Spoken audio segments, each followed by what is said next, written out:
मध्य में विराजमान श्रीमद् भागवत महापुराण को बारंबार प्रणाम। मंच पर विराजमान समस्त विप्रवृंद, पास में ठाकुर जी का सुंदर राम दरबार, समस्त गंधर्वजन, आप सबको व्यासपीठ के पूर्व भाग में दर्शन दे रहे श्रीनाथ जी, इस कथा के निमित्त मात्र यजमान समस्त मंदना परिवार, एलन ग्रुप और आप सभी कोटा निवासी भाई बंधु मातृशक्ति सबको जय श्री कृष्ण। जय श्री कृष्ण। जय सिया राम। जय सिया राम। जय श्रीमन नारायण। जय श्रीमन। जय जय श्री राधे। जय श्री। कितने बजे आए आप लोग?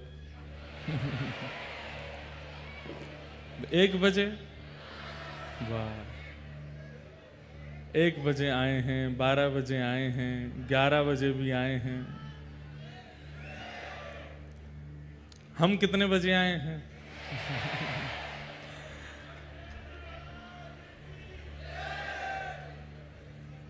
प्रतीक्षा का फल मीठा मिलता है लेकिन आप सबके इस धैर्य को हम प्रणाम करते हैं और आज की इस धृष्टता के लिए क्षमा भी मांगते हैं कि आप लोगों को इतनी प्रतीक्षा करनी पड़ी। इसका हम फल ऐसे, मतलब इसका हम क्या बोलते हैं, उसकी भरपाई हम ऐसे करेंगे कि कल से हम 2:50 पे आ जाया करेंगे 10 मिनट पहले आ जाएंगे 3 बजे से। हाँ देखो, व्यास बनना बहुत आसान नहीं होता और व्यास में भी ठीक है, आप केवल कथाकार हैं, कथा कहते हैं, दक्षिणा लेते हैं, अपने घर चलाते हैं तो चल भी जाता है। लेकिन जब आप धीरे धीरे समाज का और विशेष रूप से युवाओं के कल्याण का अपने ऊपर भार ले लेते हैं तो बहुत जगह उपस्थित होना और बहुत कार्यों में पहुंचना आवश्यक हो जाता है। और पिछले 1.5-2 साल से हमारे साथ ऐसी स्थिति है, कई बार तो हम उस शहर में ही नहीं रहते जहां पे कथा होती है। कथा की रात की फ्लाइट पकड़ के कहीं चले गए, वहां कुछ योजनाएं थी उनमें सम्मिलित हुए, सुबह आए फिर कथा की, फिर चले गए, फिर आए फिर कथा की, ऐसे भी क्रम होता है। कालांतर में तो ऐसा भी होने वाला है कि सुबह कथा किसी और शहर में हो, शाम को कहीं और है, दोनों करनी है। लेकिन इन सबके पीछे केवल उद्देश्य यही है, कुछ सनातन के संबंधी कार्य हैं जिनमें उपस्थित होना, लगना। अभी युवा हैं तो भाग दौड़ कर लेते हैं, वृद्ध हो जाएंगे तो फिर कहाँ से करेंगे। आंखों पे पड़ेगा जाला, नाक से बहेगा नाला, लाठी से पड़ेगा पाला, जरा जिंदगानी का। जब ज्वर आ जाएगा तो फिर कैसे इतनी भाग दौड़ कर पाएंगे। तो इसलिए ये क्रम थोड़ा सा ऊपर नीचे हो जाता है कई बार। लेकिन अब हम कोटा में ही हैं, अगले 6 दिन तक कहीं आने जाने वाले नहीं हैं। सारे कार्यों को आज विश्राम दे दिया है।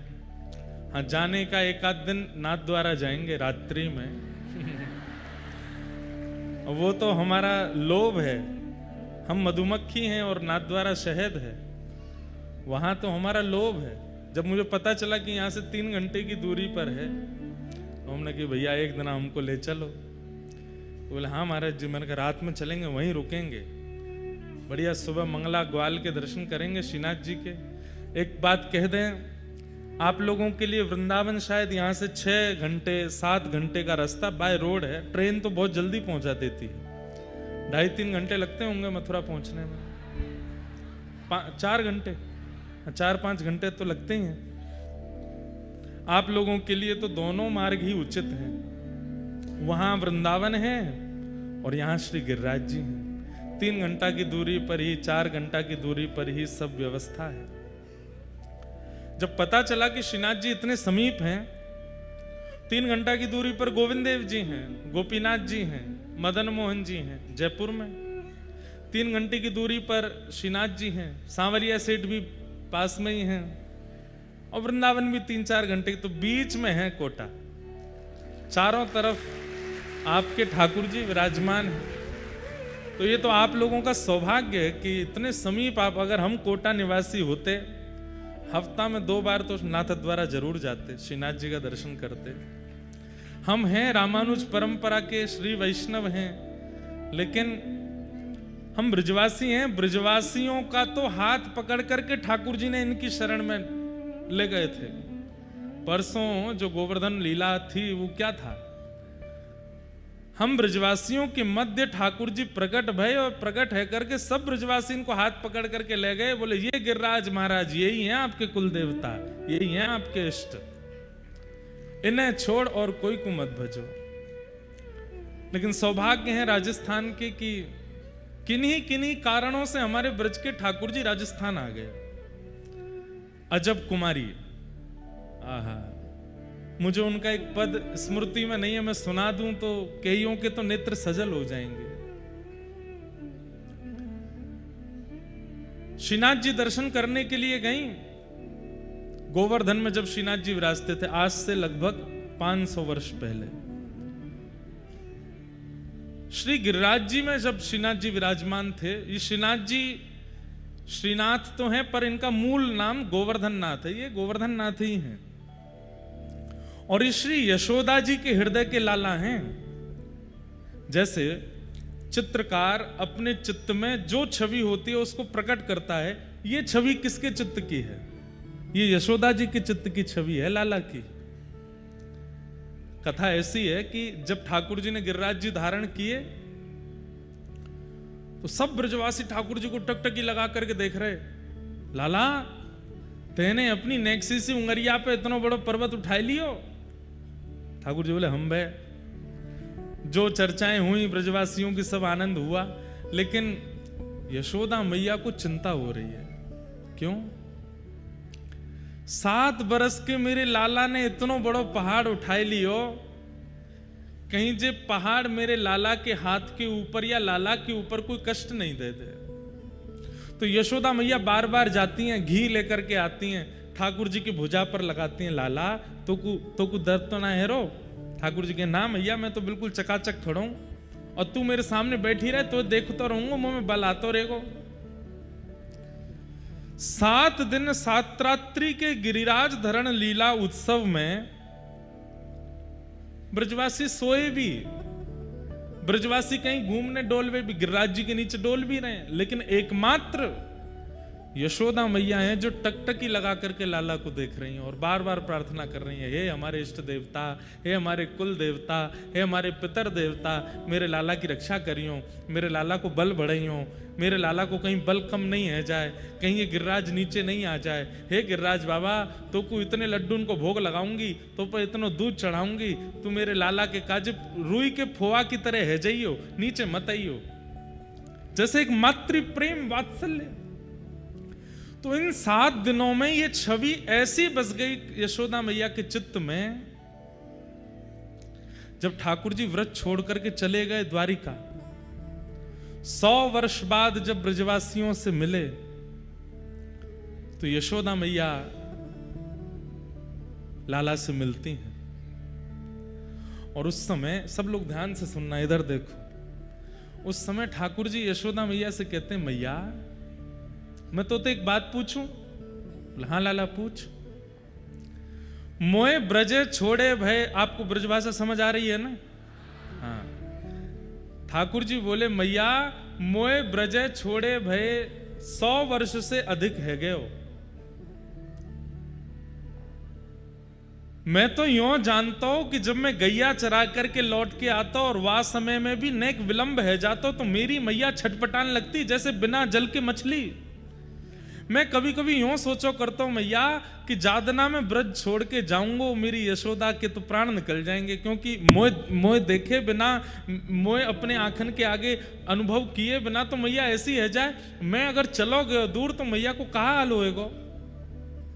लेकिन मैया 100 बरस बीत गए, बिना मोए देखे, और तू अभी तक जीवित है।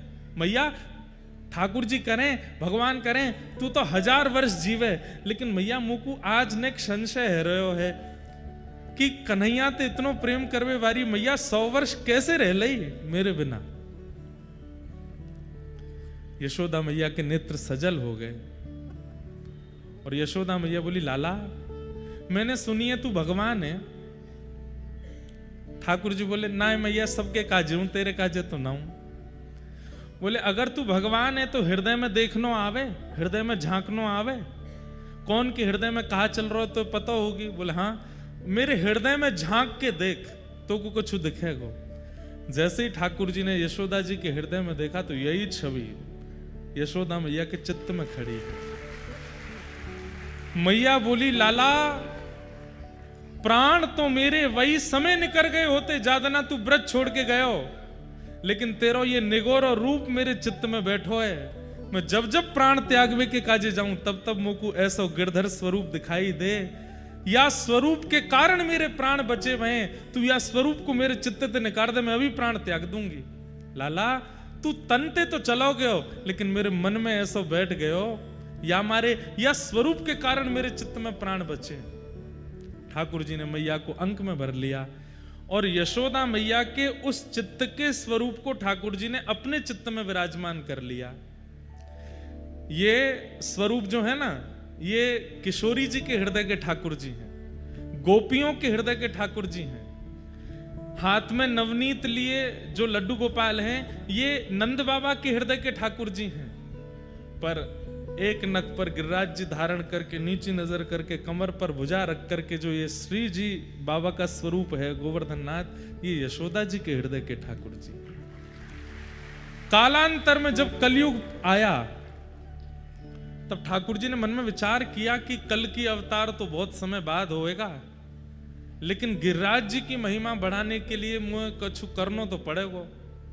तब ठाकुर जी ने विचार किया और यशोदा जी के हृदय के जो ठाकुर जी हैं उनको श्री गिरिराज जी में प्रविष्ट कराया, और आज से लगभग 550 वर्ष के आसपास पूर्व श्री गिरिराज जी सो भगवान के ये सुंदर विग्रह, जिन्हें हम यशोदा जी के चित्त के ठाकुर जी कहते हैं, श्रीनाथ जी प्रकट हो गए और प्रकट होकर के पूरे विश्व को दर्शन दे रहे हैं। श्रीनाथ जी के जब भी दर्शन करने के लिए जाओ, आपको गोपी भाव है, आपको प्रियतमा भाव है, आपको सखा भाव है, ये ऐसा स्वरूप है ठाकुर जी को, इनसे आप सबरे संबंध बना सको, इनको सखा भी बना सको, इनको प्रियतम भी बना सको, इनको लाला भी बना सको, इनको गुरु भी बना सको, इनको इष्ट भी बना सको, ये सबरे स्वरूप हैं यहाँ में। तो ऐसे श्रीनाथ जी हैं, ये यशोदा के हृदय के लाला है। और वो श्रीनाथ जी अजब कुमारी, आपकी राजस्थान की एक लाली,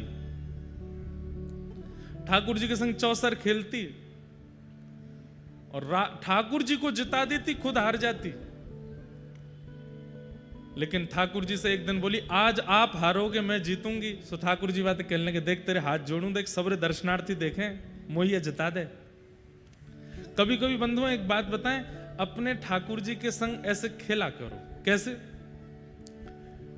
चौसर तो आता नहीं होगा लोगों को, लेकिन लूडो आता है, कैरम आता है, ये जो खेल हैं जिसमें 1-2 लोग खेल सकते हैं, ठाकुर जी के सामने विराजमान कर दो और ठाकुर जी से कहो, ठाकुर जी एक चाल में अपनी चलूंगा और दूसरी चाल में आपकी चलूंगा, देखें कौन जीते। हम तो अपने लाल जी के संग खूब खेलें और हर बार हमारे लाल जी हार जाते हैं हम जीत जाते हैं। लेकिन अजब कुमारी क्या करती, पासा डालती और वो इतनी निपुण थी खेलने में कि स्वयं जीत जाती। लेकिन जब वो ठाकुर जी के सामने आई तो नित्य ऐसा पासा खेलती कि स्वयं हार जाती, जानबूझ करके ठाकुर जी को जिताती। ठाकुर जी इतने प्रसन्न रहने लगे उससे। लेकिन एक दिन अजब कुमारी बोली, आप आज हारोगे, मैं जीतूंगी। सो ठाकुर जी को, श्रीनाथ जी को मंदिर में खड़े खड़े पसीना आने लगे कि आज ये मुंह को हरा देगी। लेकिन जैसे ही अंतिम बाजी आई, अजब कुमारी ने ठाकुर जी को जिता दिया, स्वयं हार गई। तो ठाकुर जी इतने खुश हो गए, बोले अरे अजब कुमारी, मैं तोते इतना प्रसन्न हूं, मैं जानू कि मैं हारवे वारो होतो, लेकिन तू मुझको जिताए दे हर बार, मांग ले कहा चाहिए तो को। अजब कुमारी बोली बस यही चाह रही थी कि आप ये बोल दो कि मांग ले और मैं मांग लूं। ठाकुर जी बोले हाँ मांग। बोले देख लो पीछे मत हटी हूं। बोले नहीं हटूंगा, तू मांग। बोले मेरे पिताजी व्रज में मुझे नहीं रहने देंगे, लेकिन मैं आपके बगैर नहीं रह सकती। अब आप कृपा करो, आप मेवाड़ पधारो और मेवाड़ में विराजमान हो जाओ। ठाकुर जी घबरा गए, बोले अरे ये तेने कहाँ मांग लियो, मैं अपना व्रत छोड़ के कैसे आऊंगा। बोले आपने ही कहा था जो चाहे मांग ले, अब मैंने मांग लियो, आ जाओ मेवाड़। और अजब कुमारी के लिए श्रीनाथ जी व्रजमंडल से राजस्थान आ गए और आज भी मेवाड़ में विराजमान है। कथा तो बहुत लंबी है। जोधपुर भी गए थे, जोधपुर के राजा ने आश्रय देने से मना कर दिया था। यहाँ मुगल आक्रमण कर रहे थे, मंदिरों को तोड़ रहे थे, तो ठाकुर जी ने ही आज्ञा करी मुंह को लेके चलो। पर वास्तविकता यह है कि ठाकुर जी अजब कुमारी के लिए आए, मुगलों से अपनी रक्षा के लिए नहीं आए, अजब कुमारी के लिए आए। और दूसरी बात, मेवाड़ में भक्तिमती मीराबाई का ब्याह हुआ और मीराबाई जब मेवाड़ में रहने लगी तो इतने संत आने लगे मेवाड़ कि मेवाड़ की प्रसिद्धि कहां एक समय राजपूतों की वजह से होती थी, अब प्रसिद्धि मीराबाई की कारण होने लगी। तो मीराबाई ने एक बार प्रार्थना की कि हे नाथ, इस मेवाड़ की प्रसिद्धि मेरे कारण ना हो, आपके कारण हो, ऐसी कोई योजना बनाओ। तो फिर श्रीनाथ जी ने मीराबाई की भी इस इच्छा को पूरा किया कि मेवाड़ की प्रसिद्धि हमसे होगी। आज भी चाहे कागज कुछ भी कहते हो, चाहे कोई कुछ भी कहता हो, मेवाड़ के राजा तो हमारे श्रीनाथ जी हैं, श्री जी बाबा हैं। हे घड़ी खम्मा घड़ी रे खम्मा मारा, श्री जी बाबा ने घड़ी रे खम्मा, ओ घड़ी खम्मा घड़ी रे खम्मा मारा, श्री जी बाबा ने घड़ी खम्मा घड़ी रे खम्मा मारा, श्री जी बाबा ने घड़ी रे खम्मा।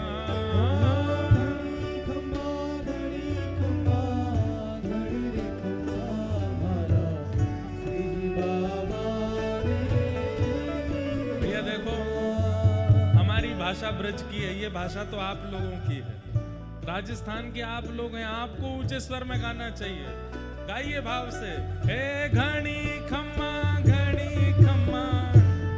रे खम्मा मारा, श्री जी बाबा ने घड़ी रे खम्मा। घड़ी खम्मा घड़ी रे खम्मा मारा, श्री जी बाबा नंदनो दुलारो कान जसोदानो लाला, नंदनो दुलारो कान जसोदानो लाला, हे नंदनो दुलार कान यशोदानो लाला,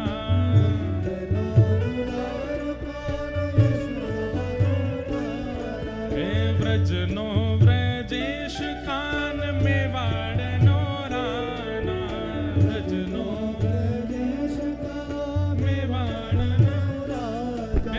में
राजस्थानी था कि गुजराती था?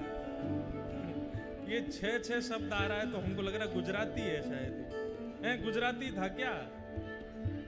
राजस्थानी है? मारवाड़ी है? पता ही नहीं कहा है भैया, बस गा दियो हमने तो। दोनों भुजा उठा के गाओ। हे घड़ी खम्मा घड़ी रे खम्मा मारा जी बाबा ने घड़ी रे खम्मा घड़ी खम्मा।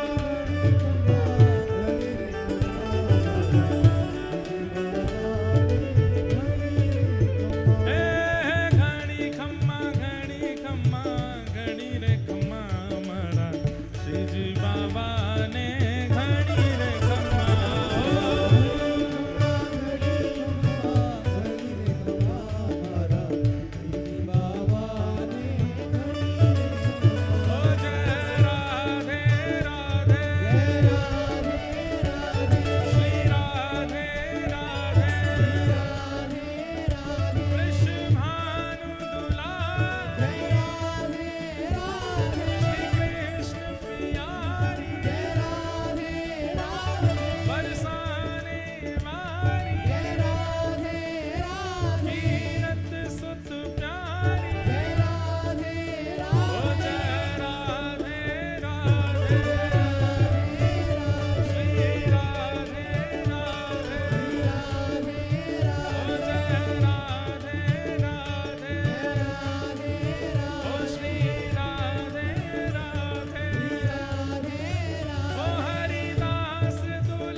कितने लोग बैठे हैं, श्रीनाथ जी तक स्वर जावे, ऐसे बोलो। ओ हरिदास दुलारी बरसाने वारी वृषभानु दुलारी कीरत सुत प्यारी ओ जय राधे राधे श्री राधे राधे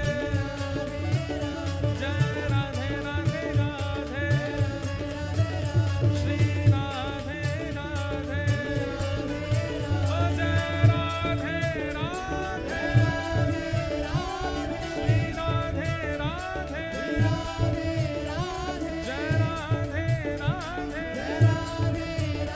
श्री राधे राधे ओ जय राधे राधे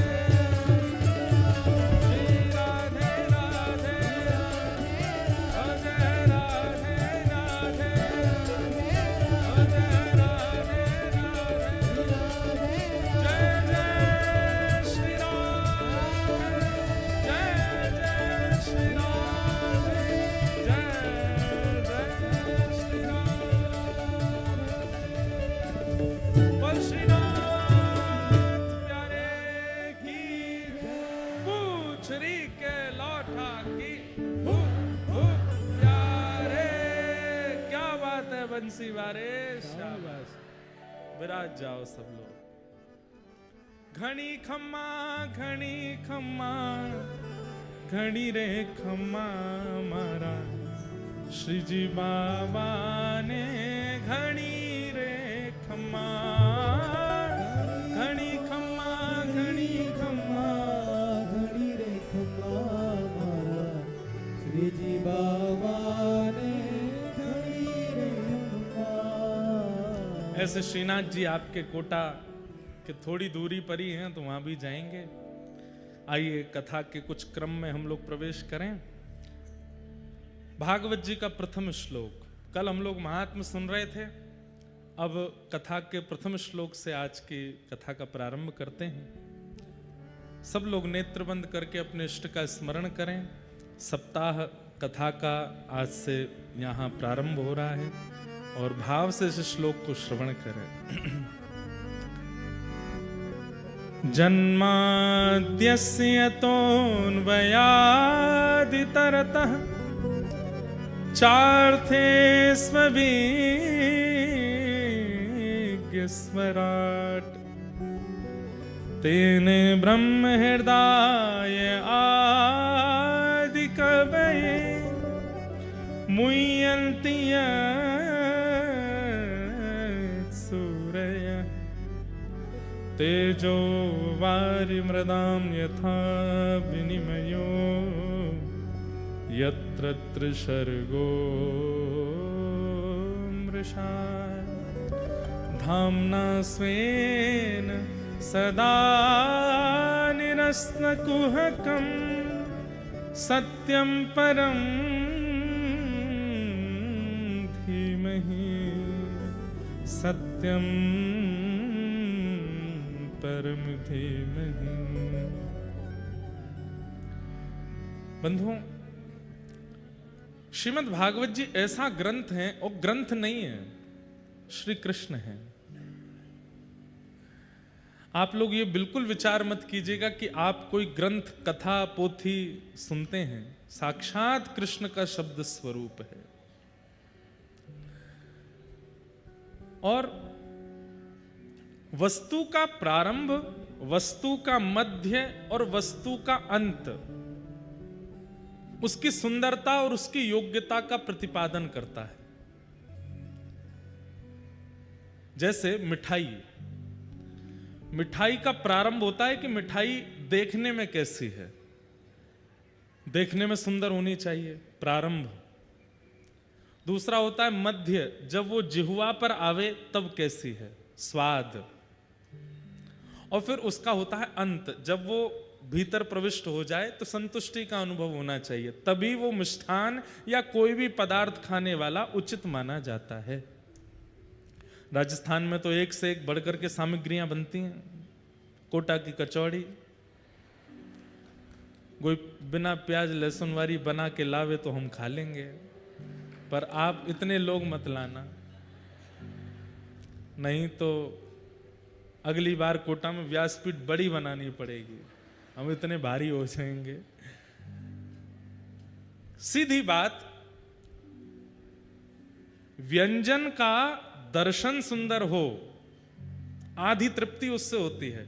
व्यंजन का स्वाद सुंदर हो, बच्ची कुछ तृप्ति उससे होती है। और फिर व्यंजन तृष्णा पूर्ण कर दे, तब वो व्यंजन अति श्रेष्ठ हो जाता है, फिर बार बार उसकी इच्छा होने लगती है। ठीक वैसे ही श्रीमद् भागवत जी का आदि, मध्य और अंत, तीनों में एक बात की प्रधानता है, सत्य। क्या? सत्य। श्रीमद् भागवत जी के प्रारंभ में ना कृष्ण की आराधना है, ना राम जी की आराधना है, ना शंकर जी की आराधना है, ना नारायण की आराधना है, ना किसी देवी की आराधना है। कितना वर्सेटाइल है श्रीमद् भागवत का स्वरूप। प्रारंभ भी करते हैं किससे? बोले सत्यम परम धीमहि, जो भी परम सत्य है मैं उसे प्रणाम करता हूं। कोई नाम नहीं कहा गया।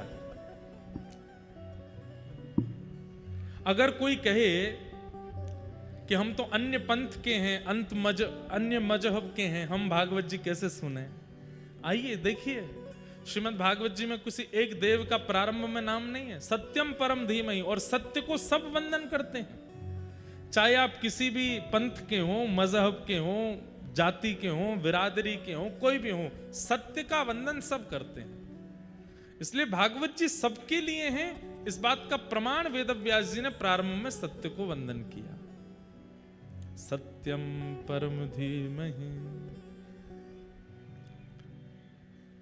व्यक्ति भले ही सब लोगों से झूठ बोलता हो, लेकिन खुद की सुनने की बारी आती है तो उसको भी सत्य ही सुनना है। वो अपने लिए झूठ बर्दाश्त नहीं कर सकता। महा झूठा व्यक्ति जो केवल झूठ ही बोलता है, सब लोग इधर देखिए, बहुत ध्यान से सुनिए, जो केवल मिथ्या ही बोलता है, झूठ ही बोलता है, असत्य संभाषण ही करता है, जब उसकी सुनने की बारी आती है वो भी असत्य स्वीकार नहीं करता। इसका मतलब क्या है? सत्य सर्वग्राही है, सबको चाहिए सत्य, और उसी सत्य का यहां पर वंदन किया और इस बात से प्रमाणित कर दिया कि परमात्मा इज इक्वल टू कौन? जो परम सत्य है वो परमात्मा है। हम सत्य नहीं है। हम सत्य नहीं हैं, इसीलिए मृत्यु के बाद राम नाम सत्य कहा जाता है। राम नाम सत्य क्यों कहा जाता है? हमारे यहां अर्थी पर ले जाते हुए कहते हैं करोड़ों का मालिक था, एक से एक गाड़ियां थीं, बड़ी बड़ी बिल्डिंग्स थीं, इतने सारे बच्चे थे, इतना सब कुछ था, लेकिन आज कुछ भी नहीं। क्या जा रहा है अंत में? राम नाम सत्य है। ना ये सत्य रहा, ना इसकी कमाई सत्य रही, ना इसका नाम सत्य रहा, ना इसका जीवन सत्य रहा, कुछ भी सत्य नहीं रहा। अंत में राम ही नाम सत्य है। और दूसरा कारण राम नाम सत्य बोलने का ये होता है कि जितने जीवित लोग हैं उनको सुनाया जाता है। सुन लीजिए, सत्य संसार में केवल राम का नाम है, केवल कृष्ण का नाम है। हमारे शास्त्रों में एक श्लोक कहा जाता है, बहुत सुंदर श्लोक है, और उस श्लोक में इतना सुंदर सत्य वर्णन किया गया है।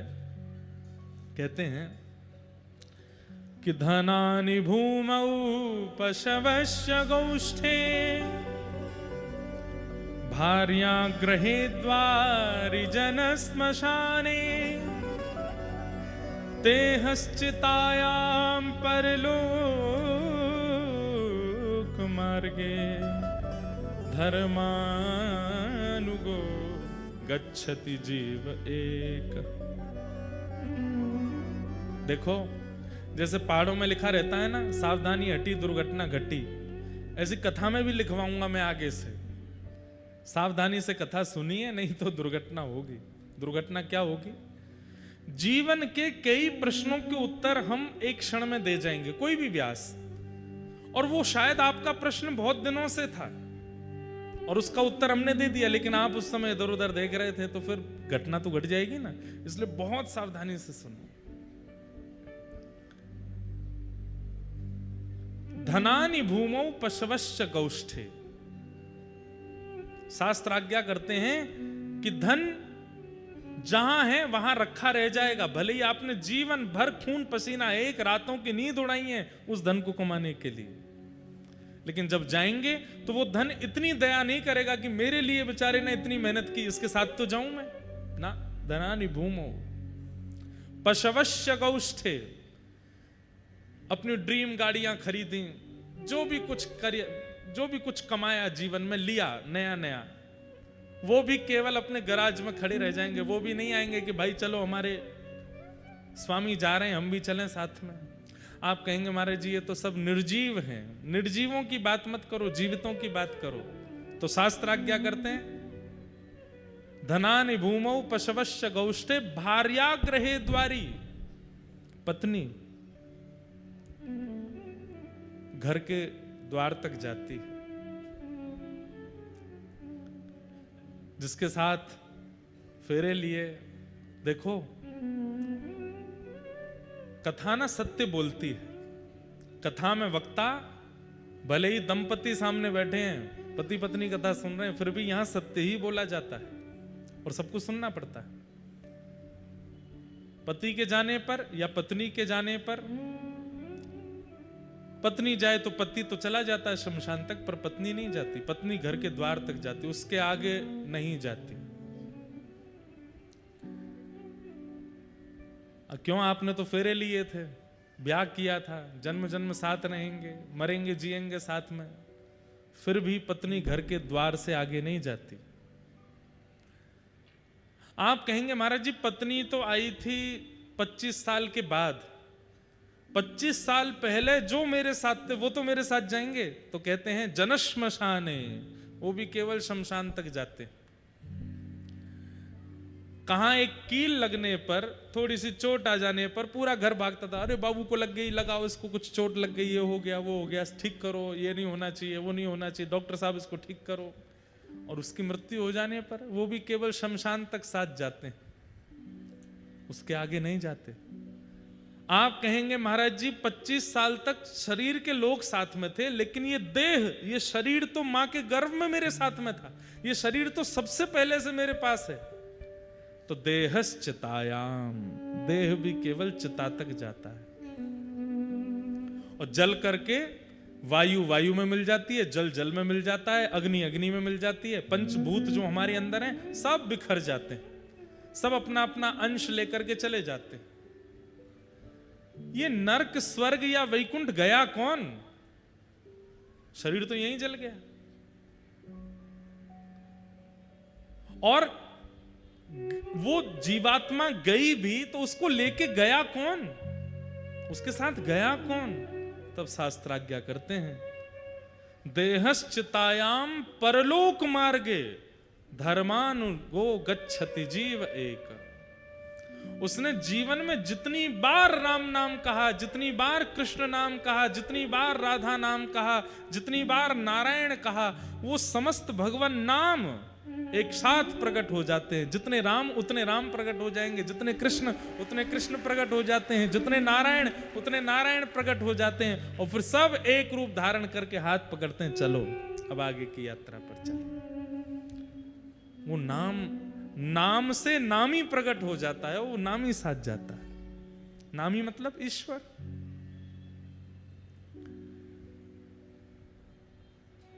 अंतिम यात्रा में जो हमें साथ लेकर के जाता है वही तो अपना हुआ, बाकी सबने तो छोड़ दिया। और हमारे यहाँ तो बड़े नियम है, शमशान से जब लौट के आते हैं तो नियम है कि भाई लोग पीछे मुड़ के नहीं देखेंगे, और फिर कंकड़ और वो मिट्टी उठाते हैं, ऐसे पीछे डाल देते हैं, नीम खाते हैं, कड़वा मुंह करते हैं। क्यों? उस जीवात्मा को बताने के लिए कि देख हमारे अंदर तेरे प्रति कोई मोह नहीं है। अगर आप पीछे देख लोगे तो क्या हो जाएगा? उसको जो गया है उसको लगे, वो बार बार देखता है कि ये मुझे देखेंगे कि नहीं, ये इनको मेरी प्रति आसक्त, ये मेरा भाई था, ये मेरा दोस्त था, ये मेरा मौसी का बेटा, ये मेरा बुआ का बेटा, इसको मैंने स्कूटी पे घुमाया, इसको मैंने समोसे खिलाए, देखेगा मेरी तरफ? लेकिन मना कर देते हैं, पंडित जी पीछे मत देखना, सब लोग चलो। क्यों? क्योंकि आप अगर उसके प्रति ममत्व दिखाओगे तो उसको आगे की यात्रा करने में कष्ट होगा। इसलिए भले ही रोते हैं, भले ही भावुक होते हैं, फिर भी अपने हृदय को कठोर करके कोई व्यक्ति देखता नहीं, रोने वालों को शांत किया जाता, मत रो। क्यों? उसको कष्ट होगा। पर ये तो संसार का नियम है, हमने इतना उसको अपना मान लिया है कि फिर उसके प्रति रोते हैं। इसलिए भैया हरि नाम, हम आप सब लोग ठाकुर जी को कब देख पाएंगे ये कोई इसका कोई पता नहीं है। हाँ, हम इतना ही देख सकते हैं कि नाथद्वारा में श्री जी बाबा को देख लें, वृंदावन में राधा वल्लभ जी, राधा रमण जी, बिहारी जी को देख लें, जयपुर में गोविंद देव जी को देख लें, यही हमारे ठाकुर हैं। प्रत्यक्ष चलते फिरते ठाकुर जी इस कलिकाल में हमें दिखेंगे इसका कोई पता नहीं है। हमारे पास केवल उनका नाम है, बस उस नाम का आश्रय ले लीजिए। नाम एक क्षण के लिए भी आप उसका त्याग मत करो, वही परम सत्य है।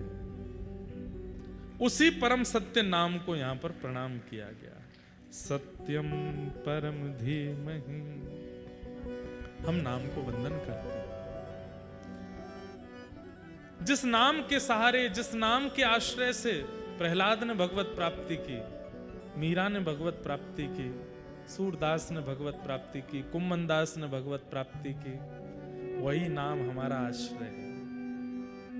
नाम और मंत्र ये दो अलग है। गुरु प्रदत्त मंत्र जो है, मंत्र क्या है? मंत्र परहेज है और नाम औषधि है। बहुत ध्यान से सुनिएगा, मंत्र परहेज है और नाम औषधि है। कई बार आप गुरु आश्रित होने के बाद मंत्र का त्याग कर देते हैं नाम के आश्रय में आने के बाद, कि अब तो नाम ही चल रहा है। औषधि लेते रहेंगे, परहेज नहीं करेंगे तो भी रोग ठीक नहीं होगा, परहेज तो करना पड़ेगा। इसलिए गुरु प्रदत्त जो मंत्र होते हैं, या फिर वैदिक परंपरा से आपको जो मंत्र प्राप्त हैं, जैसे कि ओम नमो भगवते वासुदेवाय 12 अक्षर मंत्र है, या गायत्री मंत्र है। गायत्री मंत्र माइक पर नहीं बोलते, ऊंचे स्वर में नहीं बोलते। या फिर हमारे श्री वैष्णव परंपरा में जो रामानुज परंपरा के यहां बैठे हैं, उनको अष्टाक्षर मंत्र मिला है, कई लोगों को गोपाल मंत्र मिला है। ये मंत्र की विशेषता आपको जाननी पड़ेगी, वो परहेज है। नाम अलग करते रहिए, मंत्र का भी आश्रय लेते रहिए। मंत्र और नाम दोनों साथ में करेंगे तो परहेज औषधि दोनों होंगी, रोग नष्ट भी होगा, और रोग नष्ट होते ही आपको स्वस्थता रूपी श्री कृष्ण की प्राप्ति हो जाएगी। नाम क्या है? भगवान का नाम परम सत्य है। वो नाम ही को प्रकट कराता है, इसलिए उस नाम को ही हम परम सत्य कह करके उसको प्रणाम करते हैं। धर्म प्रोजित कैतवोत्र परमो निर्मत्सराणां सताम् वैद्यं वास्तवमत्र वस्तु शिवदम् तापत्रयोन्मूलनम् श्रीमद्भागवते महामुनिकृते किं वा परैरीश्वर सद्यो हृद्यवरुध्यते त्रिकृतभिः शुश्रूषुभिस्तत्क्षणात्। 3 श्लोक हैं, पहला हमने बोल दिया, ये दूसरा है। तीनों श्लोक बहुत ध्यान से सुनने, ये तीनों मंगलाचरण है भागवत जी के। दूसरा श्लोक क्या कहता है? विषय, अधिकारी, संबंध और प्रयोजन। सबसे पहली बात, भागवत का विषय क्या है? विषय क्या है? जैसे आप कोई भी थेरेपी कराते हैं डॉक्टर के पास जाकर के, उसका एक आप पूछते हैं इसको कराने से होगा क्या, ऐसे ही भागवत सुनने से होगा क्या, उसका विषय क्या है? बहुत ध्यान से सुनिएगा। कई लोग सोचते हैं हमारे जीवन के सारे पाप नष्ट हो जाएंगे कथा सुनने से। कई लोग सोचते हैं पितरों को मुक्ति प्राप्त हो जाएगी कथा सुनने से। कई लोग कहते हैं हमारे रुके हुए काम बन जाएंगे कथा सुनने से। घर में सब पॉजिटिविटी हो जाएगी कथा सुनने से। ये सब होता ही है, पर मूल रूप से क्या होता है भागवत जी में लिखा है। धर्म प्रोजित कैतवोत्र परमो। बहुत ध्यान से सुनो। परम धर्म की प्राप्ति, धर्म और परम धर्म ये 2 बातें होती हैं। आप शरीर का चिंतन करके भोजन करते हो, शरीर का चिंतन करके स्नान करते हो, शरीर का चिंतन करके तैयार होते हो, शरीर का चिंतन करके घूमने जाते हो, डोलते हो, आदि आदि। जहां शरीर का चिंतन करके क्रियाएं की जाती हैं वो सब धर्म के अंतर्गत आ जाती हैं। थोड़ा वायलन कम कर लो भैया। वो सब धर्म के अंतर्गत आती हैं। मुझे सुबह 4 बजे उठना है, धर्म है। मॉर्निंग वॉक पे जाना है, धर्म है। अपने गुरु मंत्र का पाठ करना है, धर्म है। माता पिता को प्रणाम करना है, धर्म। नाश्ता करना धर्म है। दोपहर का प्रसाद पाना धर्म है। रात्रि का भोजन करना धर्म है। पत्नी के साथ निर्वहन करना, बच्चों का पालन करना, धन कमाना, व्यापार करना, ऑफिस जाना, जॉब करना, ये सब धर्म के अंतर्गत आता है। कई लोग कहते हैं हम मंदिर नहीं जा पाते, पर महाराज जी अपना कर्म बहुत ईमानदारी से करते हैं, चलेगा मत चलेगा, धर्म है वो। लेकिन परम धर्म क्या है? बहुत ध्यान से सुनो। जिस दिन बैठे बैठे चिंतन होने लगे कि इस देह की भरपाई करते जा रहे हैं हम, जीवन निकल रहा है हमारा, पर इस देह के अंदर एक सूक्ष्म जीवात्मा है।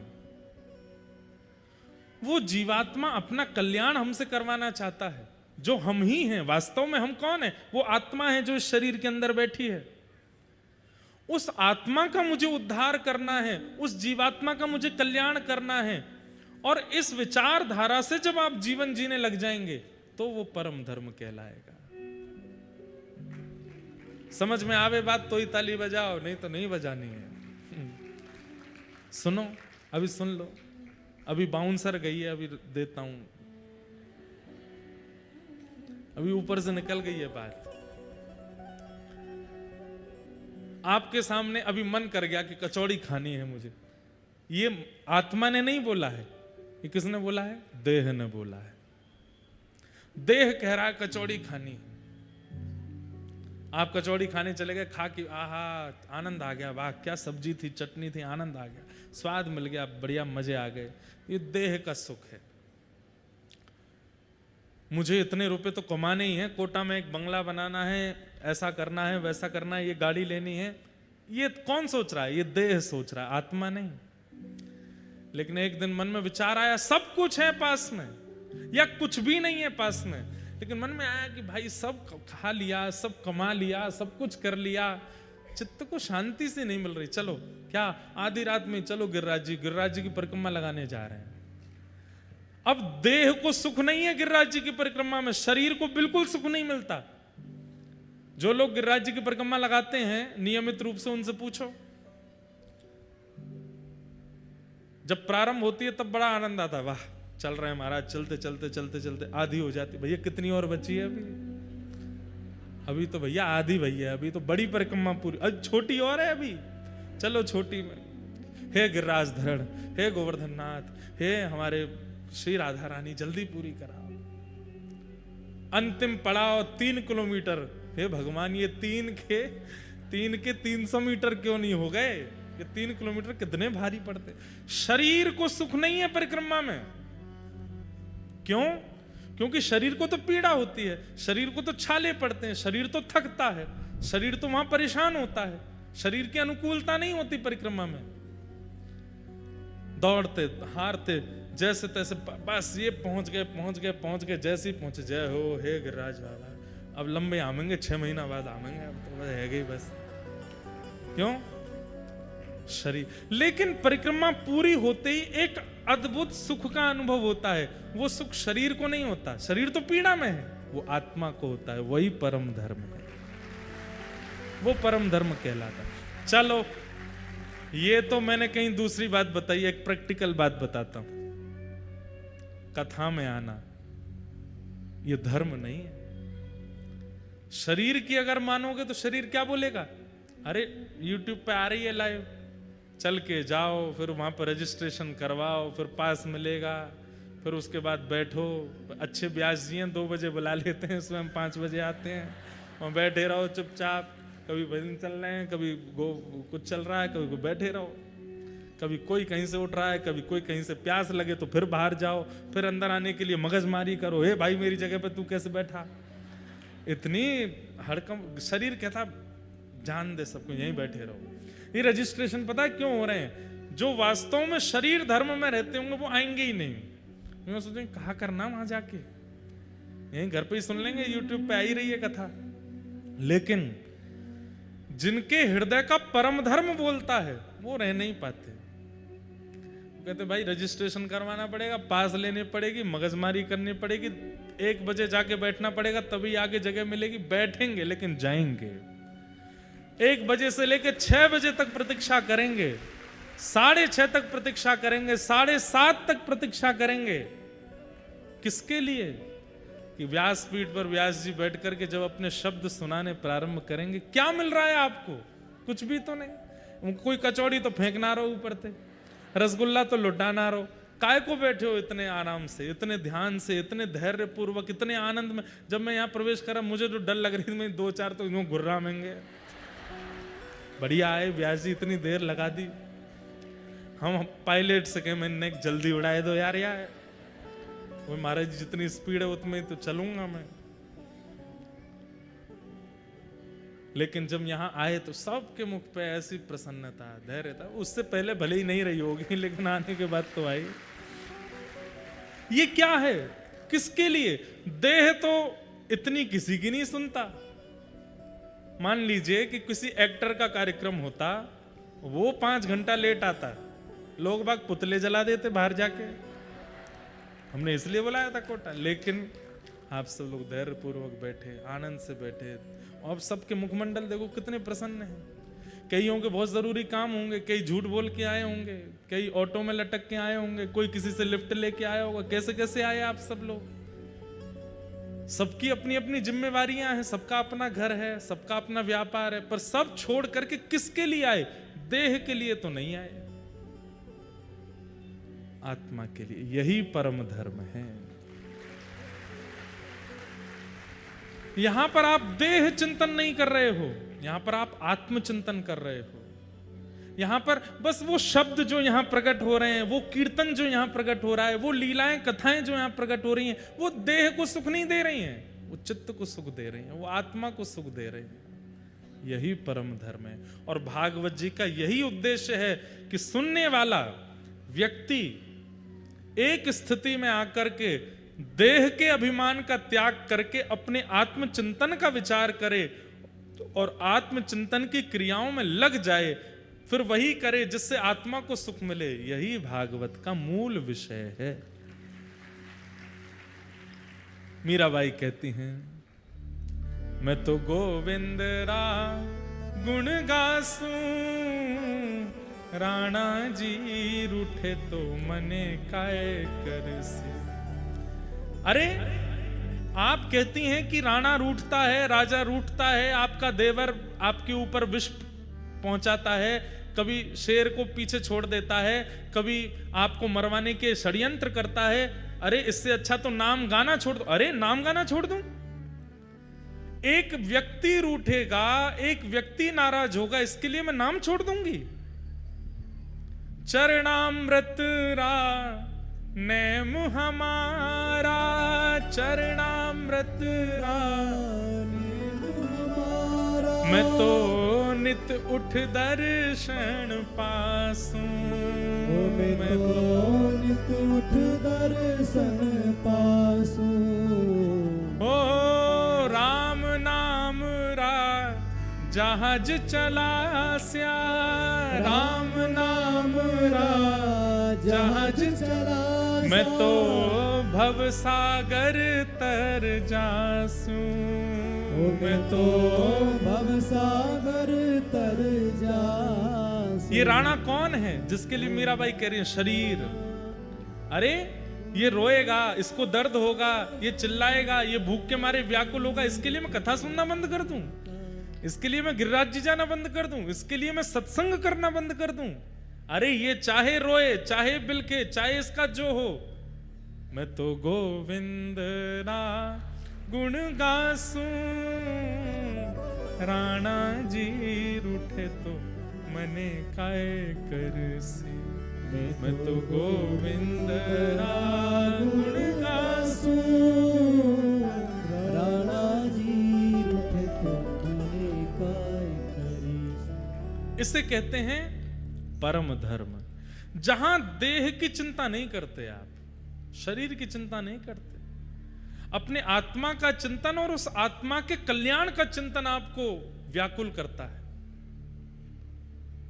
चाहे वो संतों के दर्शन से हो, रसिकों की वाणी से हो, कीर्तन से हो, कथा से हो, परिक्रमा से हो, किसी भी स्थिति से हो। क्षमा कीजिएगा, अगर नाथ द्वारा जाने के पीछे उद्देश्य ये है कि कल मेरा एग्जाम है या 1 महीना बाद एग्जाम है, श्रीनाथ जी को प्रणाम कर आऊं, पास हो जाऊं, तो यहां पर भी आप देह सुख के लिए गए हो, आत्मा का नहीं है। वहां पर आप किसी संत के पास आशीर्वाद लेने जाते हैं कि सब जीवन में मंगलमय हो जाए, ब्याह हमारा अच्छा हो, बालक हमारे पढ़े लिखे बढ़िया हो जाएं, यहां पर भी देह सुख है, यह भी आत्म कल्याण नहीं है।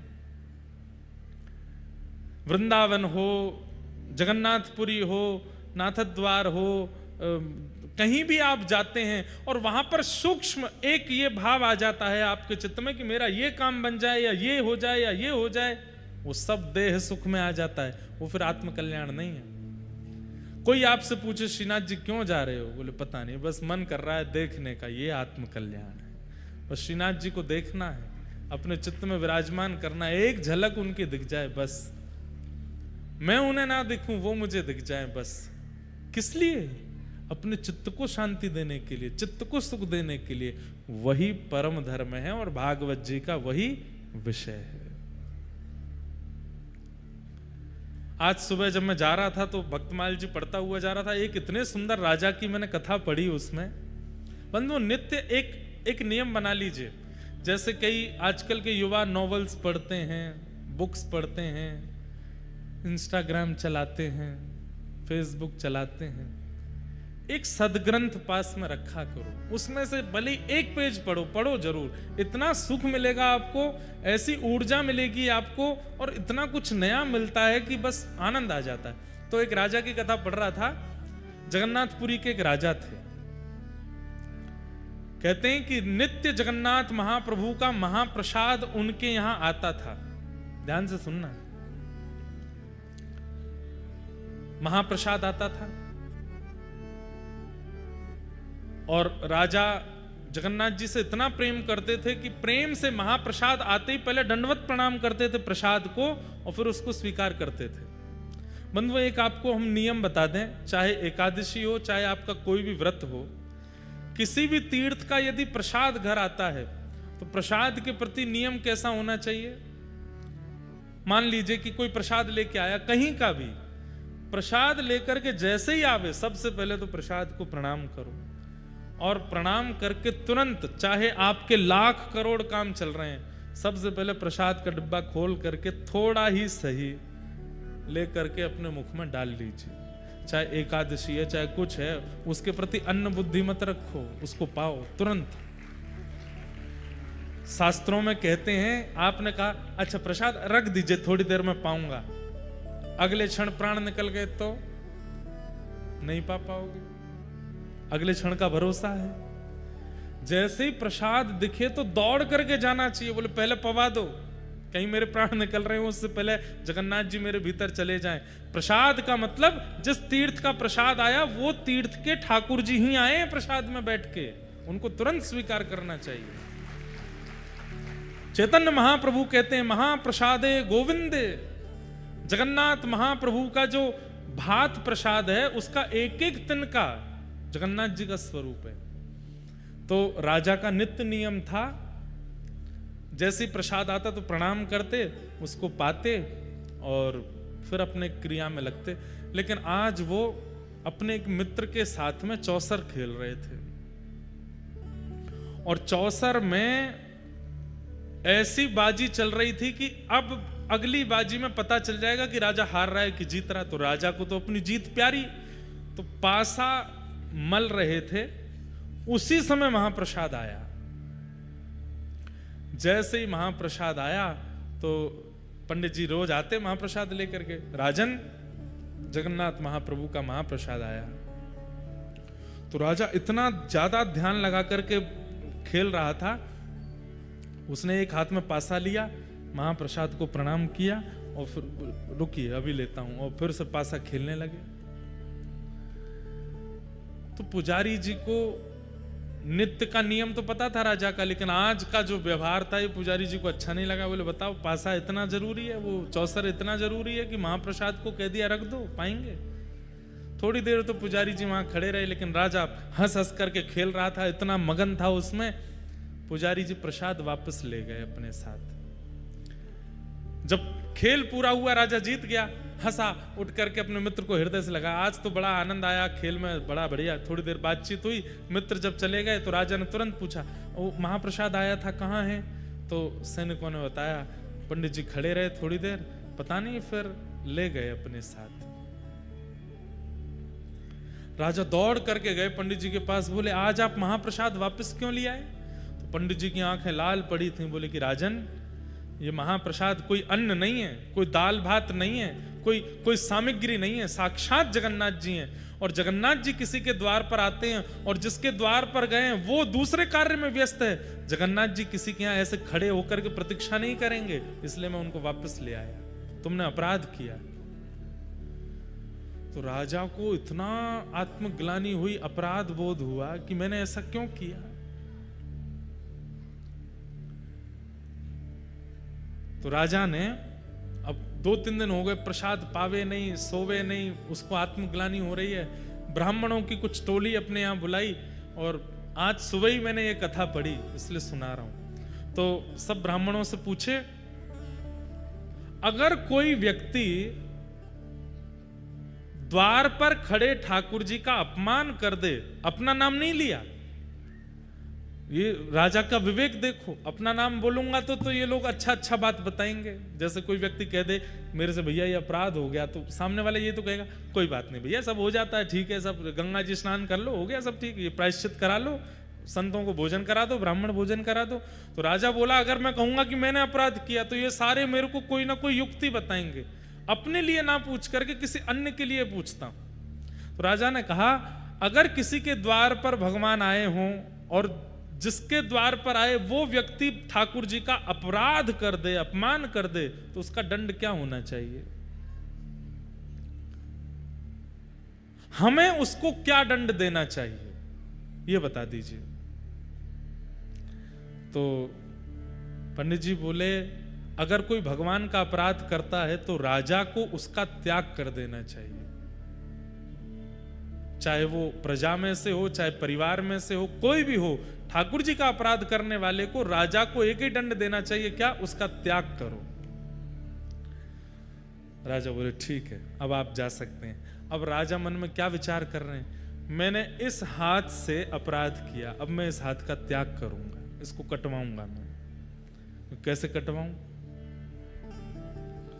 स्वयं तो काट नहीं पाऊंगा, अपने हाथ को कैसे काटूंगा? किसी और से कहूंगा तो कोई काटेगा नहीं। तो राजा ने क्या युक्ति बनाई, मतलब देखिए कैसी भगवत परायणता है राजा के चित्त में। 2-3 दिन से जानबूझ करके अपना चेहरा ऐसे बनाया कि बहुत चिंता में है। मंत्री जी ने 3 दिन बाद बड़े संकोच में पूछा, राजन आप बहुत चिंतित दिखते हैं, क्या बात है? तो राजा ने कहा, मंत्री जी मैं तुम्हें बता रहा हूं, तुम किसी को मत बताना। बोले हाँ बताओ।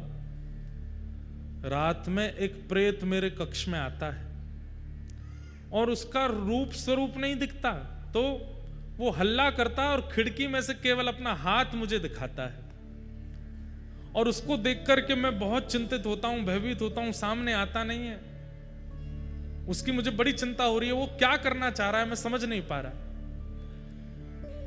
मंत्री बोले आप इतनी सी बात, आप चिंता मत करिए। बोले तो हमारी कुल देवी हैं, उनका खड़ग मैं लेकर के आऊंगा, उस खड़ग की नित्य पूजा होती है, और उस खड़ग को लेकर के मैं आपके कक्ष में सो जाऊंगा। आज रात में जैसे ही वो प्रेत अपना हाथ दिखाएगा मैं उसका हाथ काट दूंगा। राजा बोले हाँ ठीक है, तुम ये काम कर देना। मंत्री जी नीचे सो गए। राजा चुपचाप उठ करके गए, बाहर जाकर के खिड़की में से हल्ला करके जैसे ही अपना हाथ अंदर किया, मंत्री जी ने खड़ग उठा करके हाथ काट दिया। रक्त की पिचकारी निकलने लगी, लेकिन राजा तो प्रेमाश्रुओं से रो रहा था, आनंद कर रहा था। मंत्री जी ने उठ करके देखा, बोले अरे ये कोई प्रेत नहीं, ये तो हमारे राजा साहब हैं। चरणों में गिर गया, बोले भगवान आपने ऐसा क्यों किया? तो बोले इस हाथ ने ठाकुर जी के प्रसाद का अपराध किया, इस हाथ का मैं कैसे अपने पास रख सकता हूं, इसलिए इसका त्याग करना था, इसलिए मैंने कटवा दिया। महाप्रभु जगन्नाथ मंदिर में खड़े खड़े व्याकुल हो गए राजा की इस दशा पर। तुरंत अपने पुजारी जी को कहा कि सुनो, अभी इसी वक्त उस राजा को लेकर के आओ। राजा के पास गए तो हाथ कटा हुआ है, मल्लम पट्टी लगा रखी थी। मंत्री बोले ठाकुर जी ने स्वप्नादेश किया है, आपको बुलाया है मंदिर में। ठाकुर जी के सामने गए तो महाप्रभु जगन्नाथ जी अपनी ब्रह्म वेदी पर ऐसे झूम रहे थे। राजा बोले नाथ, आज मुझे लगता है कि मेरी सेवा पूर्ण हो गई। बोले क्यों? जैसे मेरे महाप्रभु के हाथ हैं, आज मेरा हाथ भी वैसा ही हो गया है। आपकी भुजा नहीं है, मेरी भी भुजा नहीं है, मैं भी वैसा ही हो गया हूं। लेकिन नाथ मैं आपको प्रणाम करता हूं। जैसे ही ठाकुर जी के सामने दंडवत किया, राजा का वह हाथ पुनः प्रकट हो गया। ठाकुर जी बोले मैं तुमसे बहुत प्रसन्न हूं, तुम्हारी इस भगवत परायणता पर मैं इतना प्रसन्न हूं, आज के बाद ऐसा कुछ मत करना, क्योंकि तुम्हारे चित्त में जो प्रेम मेरे प्रति है वो अद्भुत है।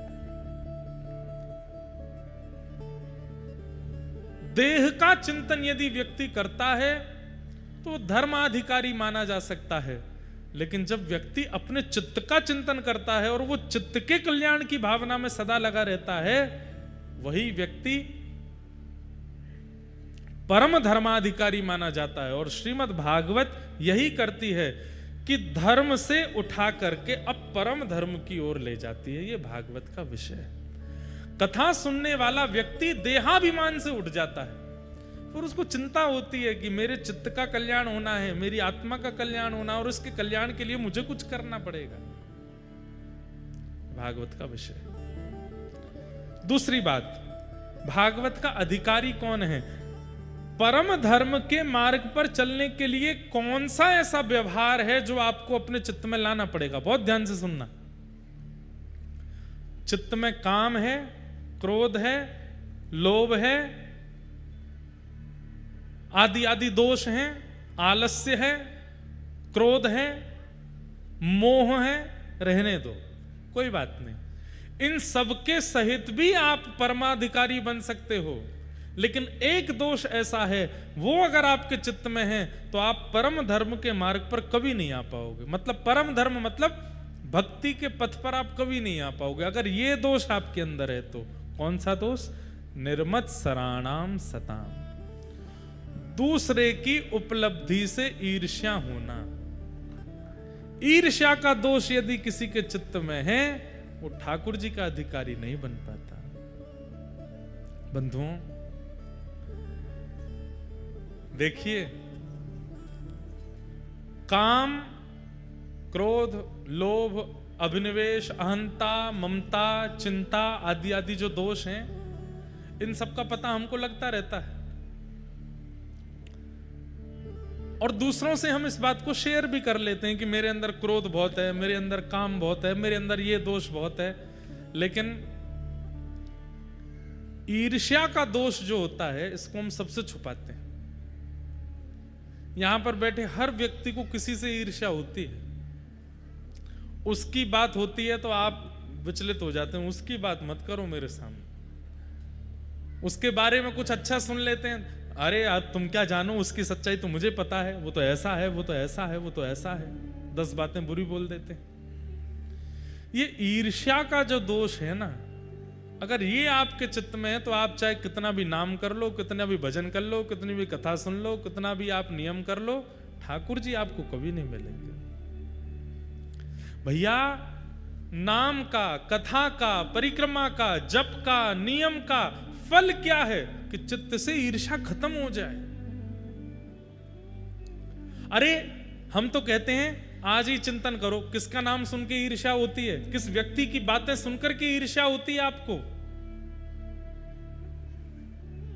7 दिन कथा सुनो और 7 दिन बाद उस व्यक्ति का फोटो देखना खोल के फोन में।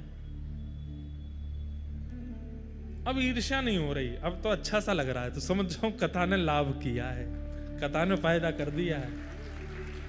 वो व्यक्ति सामने आकर के खड़ा हो जाए और आपके मन में आए, यार जीवन भर में इसके अंदर दोष ही दिखता रहा, लेकिन इसमें भी दोष नहीं है, गुण ही है। समझाओ कथा, समझो कथा लगी आपको। लेकिन 7 दिन पहले जिसके प्रति जैसी भावना विचारधारा थी, 7 दिन बाद भी वैसी ही रही है। इसका मतलब कथा का प्रभाव नहीं हुआ, नाम का प्रभाव नहीं हुआ, परिक्रमा का प्रभाव नहीं हुआ, जप का प्रभाव नहीं हुआ, यज्ञ अनुष्ठान का प्रभाव नहीं हुआ।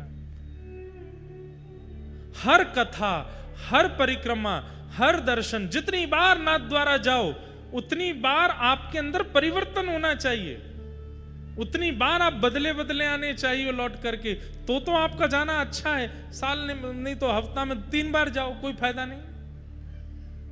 वही बात है कि डॉक्टर के पास हर हफ्ते, हर महीने में 1 बार चेकअप कराने जाते हैं, पर ना तो कचौड़ी छोड़ रहे हैं, ना घी छोड़ रहे हैं, ना मलाई छोड़ रहे हैं, ना शुगर छोड़ रहे हैं, चकाचक पा रहे हैं धुआंधार। और फिर डॉक्टर को जाकर कह रहे हैं, आंखों के आगे काला काला हो जाता, कुछ करो ठीक हो जाऊं मैं।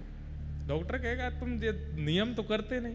भाई डॉक्टर के पास जाओगे तो फिर उसके बाद में कुछ परिवर्तन आना चाहिए ना।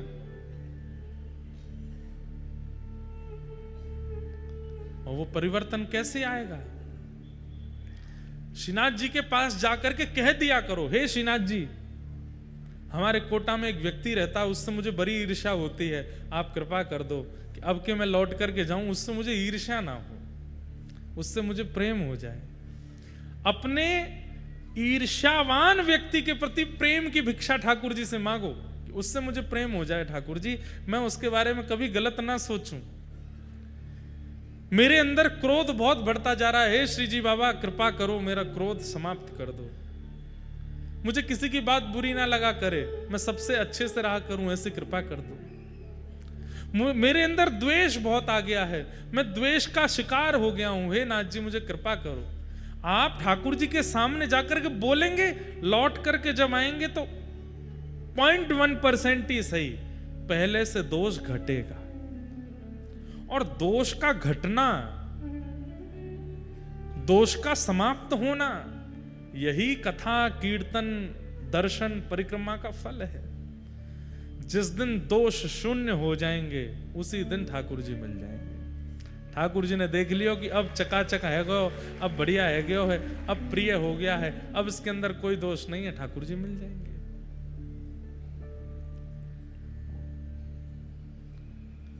वास्तव में कथा सुनने का यही रूप है कि हम हमारे दोषों को काटें, थोड़ा कम करें, घटावें। 7 दिन के बाद भी कुछ नहीं बदला, वैसे कि वैसे ही रहे। पैसा अलग खर्च हुआ, समय अलग बर्बाद हुआ, मिला कुछ भी नहीं। इसलिए परिवर्तन की भावना से कथा सुना कीजिए। हम कथा कहते हैं, मैं अपनी प्रशंसा के रूप में नहीं कह रहा हूं, हर कथा में एक चीज से आगे निकल जाता हूं।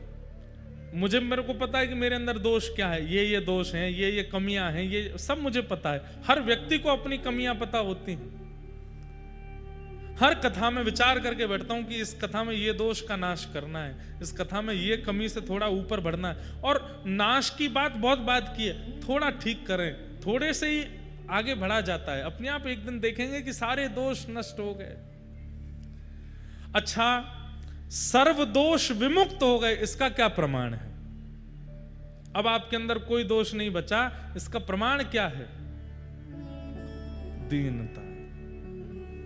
जिस दिन झुकने लग जाओ, जिस दिन दीनता चित्त में आ जाए, जिस दिन सरलता चित्त में आ जाए, जिस दिन कम बोलने का मन हो, मुख पर एक मधुर सी प्रसन्नता रहती है, बस सुनने की इच्छा होती है, ना ज्यादा किसी को समझाना, ना ज्यादा किसी से बोलना, ना ज्यादा किसी से मतलब रखना, बस अपने चित्त से आनंदित रहना, प्रसन्न चित्त होकर के विचरण करना और अत्यंत दीन होना। सामने कोई आ जाए, देख जरा सा भी बड़ा व्यक्ति है, उसी को प्रणाम कर लेते हैं, उसी के सामने झुक जाते हैं, उसी को वंदन कर लेते हैं, समझ जाओ दोष विमुक्त हो रहे हो। कथा यही करती है। निर्मत सराणाम सताम। तो इसलिए अगर आपके अंदर ईर्ष्या है, सबसे पहले उसी की चिकित्सा करो। काम बाद में, क्रोध बाद में, लोभ बाद में, आलस्य बाद में, मोह बाद में, सब बाद में, पहले ईर्ष्या की चिकित्सा हो। ईर्ष्या इतना बड़ा पत्थर है, नाली में ब्लॉकेज हो गया, क्यों? भीतर कुछ भारी फंसा हुआ है। डंडा डाल करके उसको निकाल दो, सारा पानी अपने आप चला जाता है, जितनी गंदगी है सब अपने आप चली जाती है। अब आप क्या कर रहे हैं? नाली फंस गई है, अच्छा बहुत दुर्गंध आ रही है, क्या करो? परफ्यूम डाल दो।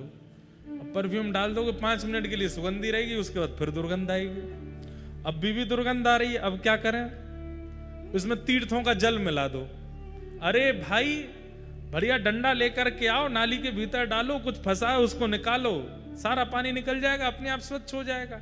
ठीक वैसे ही हम में अत्यंत दोष हैं, और वो अत्यंत दोष कभी कभी हमको ही पीड़ा देने लगते हैं। तो हमको लगता है कि यार काम बहुत है, क्रोध बहुत है, मोह बहुत है, आलस्य बहुत है, ये सारे अवगुण मेरे अंदर बहुत हैं। अब मैं क्रोध को कम करूंगा, अब मैं लोभ को कम करूंगा। अरे भले आदमी, ईर्ष्या है भीतर, पहले उसको निकालो। ईर्ष्या रूपी पत्थर जैसे ही निकलेगा, जमा हुआ जितना भी गंदगी है, जमा हुआ जितना भी जल है, दुर्गंध है, धीरे धीरे सब समाप्त हो जाएगा। ईर्ष्या का नाश करो। व्यक्ति क्या करता है? काम पर वर्कआउट कर लेता है, क्रोध पर वर्कआउट कर लेता है, पर ईर्ष्या को रहने देता है। इसलिए बार बार बार बार बार बार दोष जन्म लेते रहते हैं। भागवत जी ने पहले ही आज्ञा कर दी कि ईर्ष्या दोष को नष्ट करो। वैद्यं वास्तवमत्र वस्तु शिवदं तापत्रयोन्मूलनम्। वैद्यं वास्तवमत्र वस्तु शिवदम। श्रीमद् भागवत क्या कराती हैं? कृष्ण से संबंध कराती हैं। ठाकुर जी कोई अपने लगने लगते हैं, ठाकुर जी से एक नाता लगने लगता है। कथा सुनने के बाद में कई लोगों को ऐसा होता है कि मंदिर जाते हैं ना, आंखों में अपने आप पानी आ जाता है, ठाकुर जी को देखेंगे अपने आप नेत्र सजल हो जाते हैं।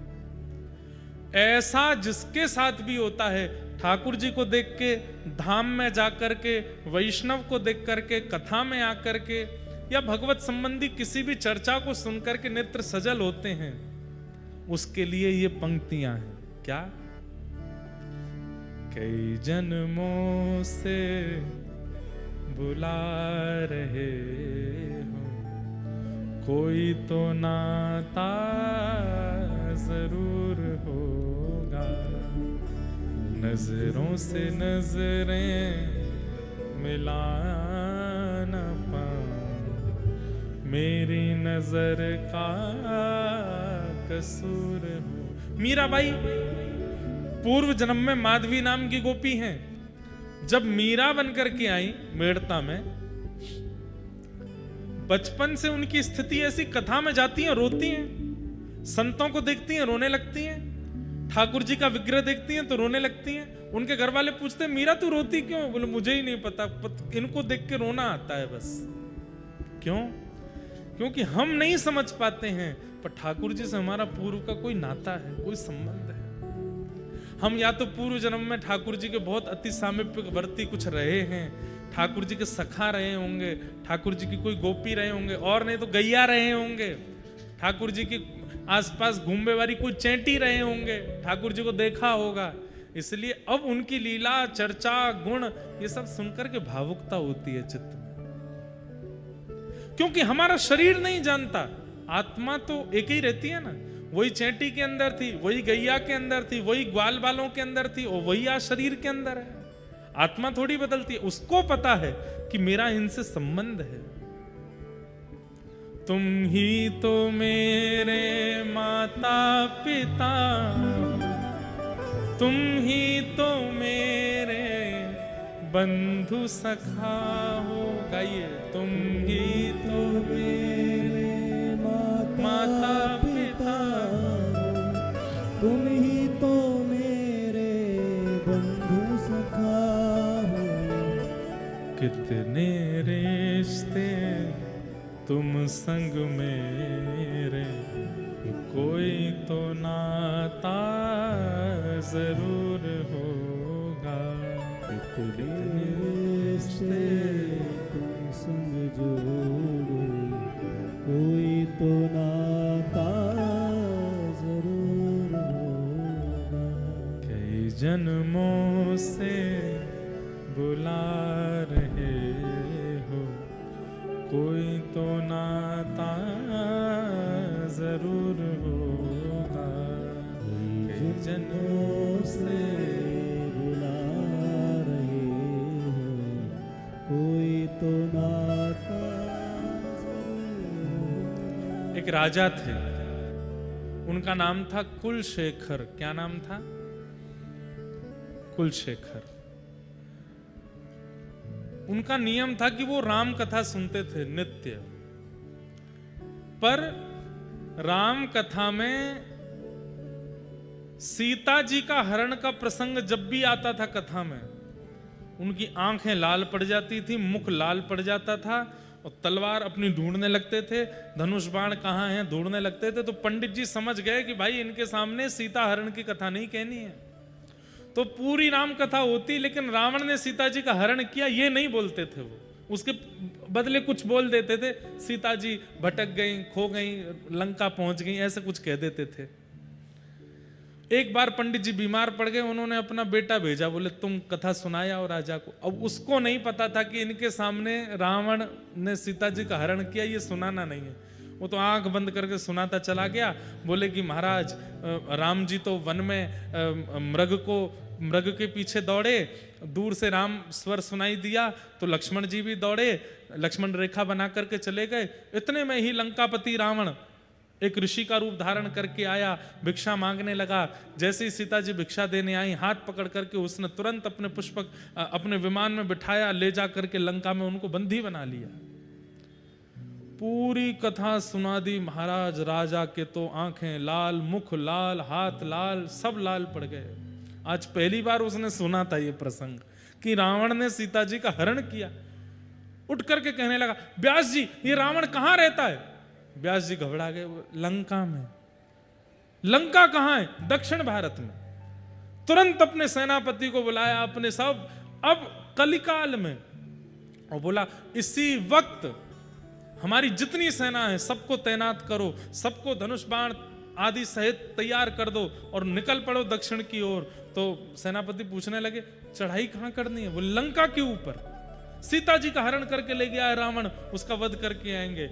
अब वो पंडित जी घबराए, बोल अरे महाराज वो तो, पंडित जी आप बैठे रहो, आपकी दक्षिणा मिलेगी पूरी पूरी, पहले सीता जी को लेके आऊं मैं। कहते हैं कोसों दूर तक तो कुलशेखर राजा अपनी सेना लेकर के चला गया।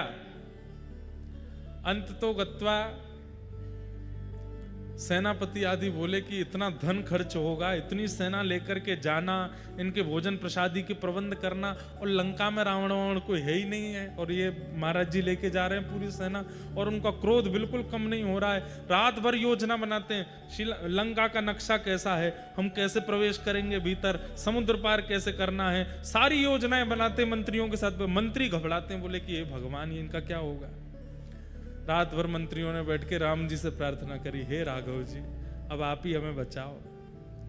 4-5 दिन की यात्रा जब हो गई, राजा तो पूरे आवेश में लंका की ओर दौड़ रहा है, तभी बीच मार्ग पर देखते हैं आहा नव कंज लोचन कंज मुख कर कंज पद कंजारुण श्री रामचंद्र कृपालु भज मन हरण भव भयदार। प्रभु श्री राम साक्षात प्रकट हो गए बीच मार्ग में, और मार्ग में प्रकट होकर के बोले राजा रुक जाओ रुक जाओ रुक जाओ। कमल नैन नील स्वरूप ठाकुर जी का, और तभी थोड़ी देर में देखते हैं कि गोरे गोरे वदन के श्री लक्ष्मण जी भी आ गए, और तभी थोड़ी देर में देखते हैं कि आहा तप्त कांचन गौरांगी श्री जानकी जी भी आ गई। राजा चरणों में गिर गया, बोले आप कौन हैं प्रभु। बोले हम वही हैं जिनकी कथा तुम सुनते हो। अरे आप राम जी हैं। बोले हाँ। जानकी जी आप सुरक्षित हैं। मैं तो अभी लंका जा रहा था रावण के ऊपर चढ़ाई करने के लिए। बोले हम इसीलिए बताने आए कि युद्ध पूरा हो गया है, रावण को हमने मार दिया। मार दिया आपने। बोला बढ़िया किया आपने मारा, नहीं तो मुझे मारना पड़ता जाके। ऐसे ऐसे भाव। उनके लिए कथा कोई कहानी नहीं है, उनके लिए कथा कोई शब्द नहीं है, उनके लिए कथा प्रत्यक्ष है। एक और हुए दक्षिण भारत में, उन्होंने भी कथा में कोई भाव सुना। हाँ, विभीषण शरणागति। विभीषण शरणागति का जब भाव सुना तो उस भाव में यह आता है कि राम जी ने जैसे देखा कि विभीषण शरणागति के लिए आया है, तो राम जी बोले अच्छा इसको बैठाओ, मैं एक बार पूछ के आता हूं। तो हनुमान जी आदि को बुला करके राम जी पूछ रहे हैं कि इसको शरण में लूं कि नहीं लूं। इस बात को सुनकर के उठ के चला गया और इतना रोया नदी के तट पर जाकर के। लोगों ने ढूंढ करके पूछा तुम रो क्यों रहे हो। बोले मैं तो ये सोच रहा हूं, रावण की लंका नगरी में रहने वाला, राम में जीवन जीने वाला विभीषण वो शरण में आता है तो राम जी पूछने जाते हैं, हम तो बड़े अभागे हैं, हम अगर शरण में जाएंगे तो राम जी तो जाने कितनी लंबी मीटिंग करेंगे कि इसको लूं कि नहीं लूं। जो इतना विचार करते हैं शरणागतों को शरण में लेने से पहले, उनकी शरणागति हमको कैसे मिलेगी। इस बात से चिंतित होकर के रो रहा था। राम जी तुरंत प्रकट हो गए, तुरंत उसको स्वीकार किया। बोले भैया तो बिल्कुल चिंतित मत हो, आगे की कथा तो सुनो। आगे कथा में जाकर के सुना तो क्या सुना कि सबने मना किया कि विभीषण को स्वीकार मत करो।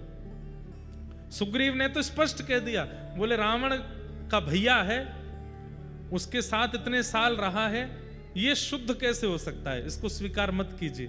सबने मना किया, लेकिन राम जी कक्ष से बाहर निकल करके आए और सबने कह के भेजा था इसको वापस कर देना नाथ। लेकिन राम जी गए और राम जी ने जाकर के तुरंत विभीषण को अपने हृदय से लगाया, स्वीकार करके तिलक कर दिया। भले ही सब मना करते रहे, लेकिन राम जी फिर भी स्वीकार किए। आगे की कथा में उसने क्या सुना कि भले ही लाख लोग मना करें पर ठाकुर जी फिर भी स्वीकार करते हैं, तब उसके चित्त को शांति मिली। कथा ठाकुर जी से संबंध कराती है, और वो कब कराएगी। आप व्यास जी का चिंतन मत करो, ये मत सोचा कीजिए कि इंद्रेश जी कथा सुना रहे हैं, कोई व्यास जी बैठे हैं। आप तो केवल चिंतन किया करो, शब्द सुनकर के एक छवि देखो और उस छवि में सब अनुभव करो। यहां से अब व्यास जी ने कहा घोड़े पर बैठे हैं तो घोड़ा कैसा है, वो मार्ग कैसा है, वहां पहाड़ हैं, कुछ नदियां हैं। चिंतन करते हुए कथा सुना कीजिए। चिंतन करते करते करते करते ऐसा होगा कि एक दिन पंडाल नहीं दिखेगा, व्यास जी नहीं दिखेंगे, प्रत्यक्ष ठाकुर जी का ही अनुभव हो जाएगा। हम आपको अपनी सत्य बात बोल रहे हैं। हम कथा सोच करके नहीं बोलते, हमें आप लोग दिखते ही नहीं है, हमें लीला ही दिखती रहती है। अब यहाँ ये हो रहा है, अब यहाँ ऐसे हो रहा है, अब यहाँ ऐसे हो रहा है, और जो जो हमें दिखता है हम बोलते रहते हैं। अभी ऐसा नहीं है कि पंडाल नहीं दिख रहा, आप दिख ही नहीं रहे हमको, ऐसा नहीं, पर मतलब चिंतन आता रहता है, कुछ ना कुछ भाव आते रहते हैं। अब जैसे कुलशेखर राजा आ गए, वो बोले मेरी कथा सुना दो। अब उससे पहले कोई और राजा आ गए, उनकी कथा सुनाई। श्रीनाथ जी बोले मेरी कथा सुनाओ, मीराबाई बोली मेरा पद सुनाओ। ऐसे चिंतन आते रहते हैं, और ये केवल हमारे साथ नहीं होता, ये आपके साथ भी होगा। लेकिन उसके लिए करना क्या पड़ेगा? व्यास का चिंतन मत करो, व्यास की वाणी सुनकर के जो लीला चल रही है उसका अनुसरण करो, अनुभव होने लगेगा। वैद्यम वास्तवमत्र वस्तु शिवदम, ठाकुर जी से संबंध कराती है श्रीमद् भागवत की कथा। तापत्रयोन्मूलनम, तीनों तापों का उन्मूलन करती है। श्रीमद् भागवते महामुनि कृते किंबा परैरीश्वरः सद्यो हृदय वरुध्यते त्रिकृत भी शुश्रूषुभिस्तच्छणात्। ठाकुर जी की कथा जिसको सुनने मात्र से चित्त में ठाकुर जी प्रकट हो जाते हैं, ऐसी कथा को हम प्रणाम करते हैं।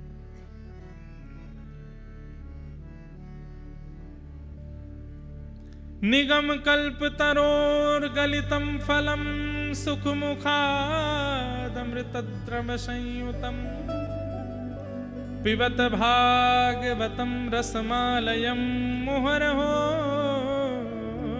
रसिका भुवि भावुका।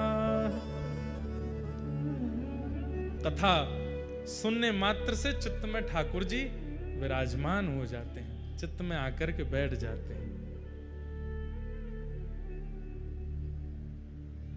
श्रीमद् भागवत में इस बात को स्पष्ट रूप से कह दिया गया। बंधुओं, इन 7 दिनों में ठाकुर जी चित्त में विराजमान तो हो जाएंगे, पर असली दिनचर्या तो आपकी 8वें दिन से शुरू होगी, जिस दिन यहां कथा विश्राम हो जाएगी। घर पे आया मेहमान जितने दिन के लिए बोल के आया, उतने दिन में अगर चला जाए तो समझो खातिरदारी अच्छी नहीं हुई। लेकिन जितने दिन के लिए बोल के आया उससे अधिक रुक गया, समझो कि खातिरदारी हुई। या फिर जाते जाते रोने लगा तो समझो खातिरदारी बढ़िया हुई है। ठाकुर जी आपके चित्त में विराजमान तो हो गए कथा से, लेकिन वो सदा चित्त में स्थिर रहें, इसके लिए प्रयास आपको 7 दिन के बाद करना पड़ेगा। कथा तो हो जाएगी पूरी, पर वो ठाकुर जी चित्त से ना जाएं, ठाकुर जी सदा चित्त में रहने लगे।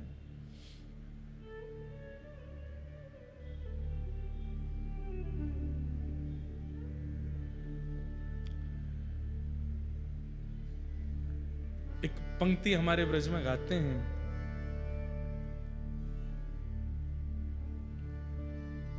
मन में बसे मेरे चोर प्रभु।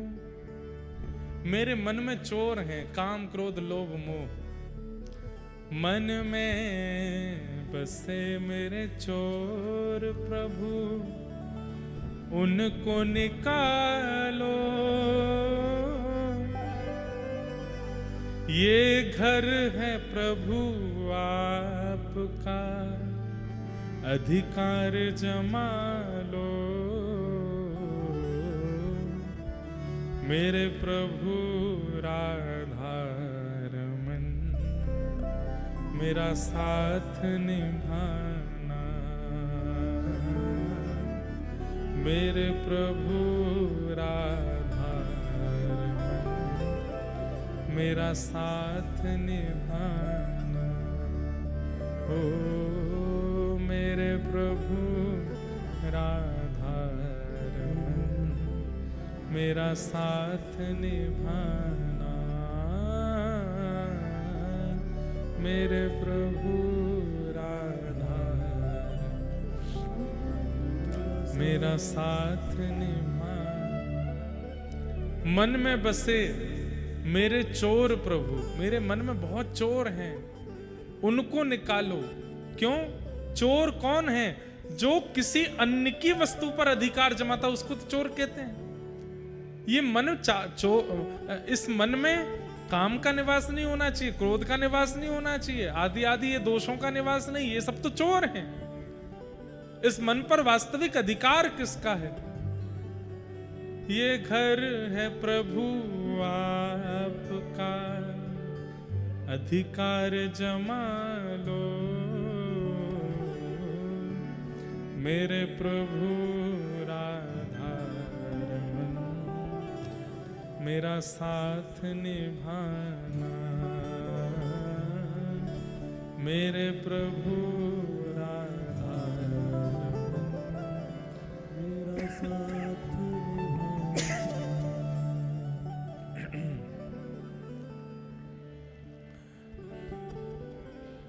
हमारे व्रज में किशोरी जी से प्रार्थना करते हैं। हाँ हाँ। किशोरी मुहे सेवा में लीजो, लाडली सेवा में लीजो। घर जंजाल छुड़ाए, बास बरसाने को दीजो। किशोरी मुहे सेवा में लीजो, लाडली सेवा में लीजो। सब लोग गाओ। जंजाल छुड़ाए, बास बरसाने को दीजो। किशोरी मोहे सेवा में लीजो, लाडली सेवा में लीजो। घर जंजाल छुड़ाए, बास बरसाने को लीजो। किशोरी मोहे सेवा में लीजो, लाडली सेवा में लीजो। घर जंजाल छुड़ाए, बास बरसाने। और क्या मांगते हैं ब्रज के रसिक जन? पड़ी रहूं मैं द्वार तिहारे, रसिकन दर्शन पाऊं।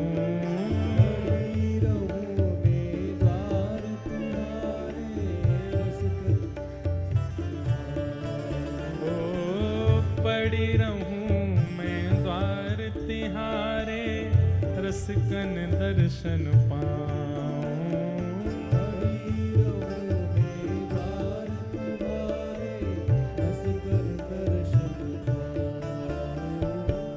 भगतन की रज धूल मिले तो अपने शीश चढ़ाऊं। भगतन की रज धूल मिले तो अपने शीश चढ़ाऊं।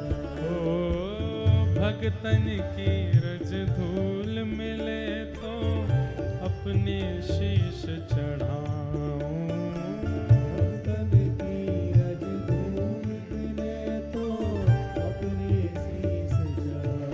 किशोरी मोहे द्वारे रख लीजो, लाडली द्वारे रख लीजो। घर जंजाल छुड़ाए, बास वृंदावन को दीजो। किशोरी मोहे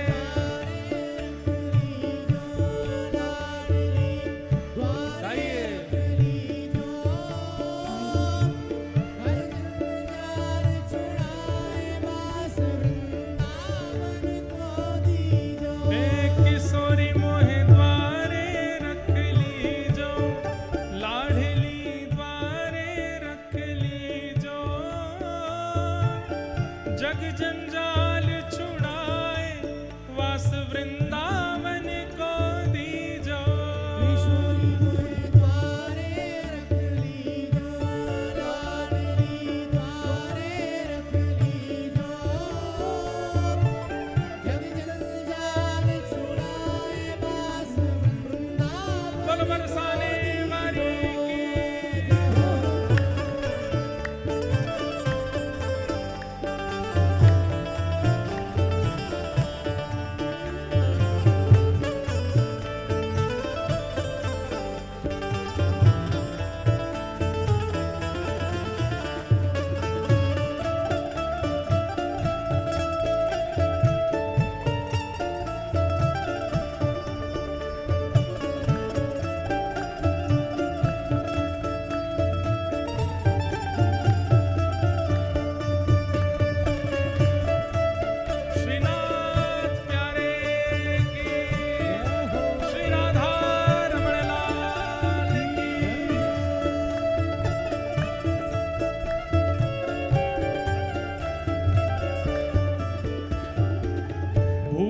लगे तो ब्रजवासन के टूक मांग के खाऊं।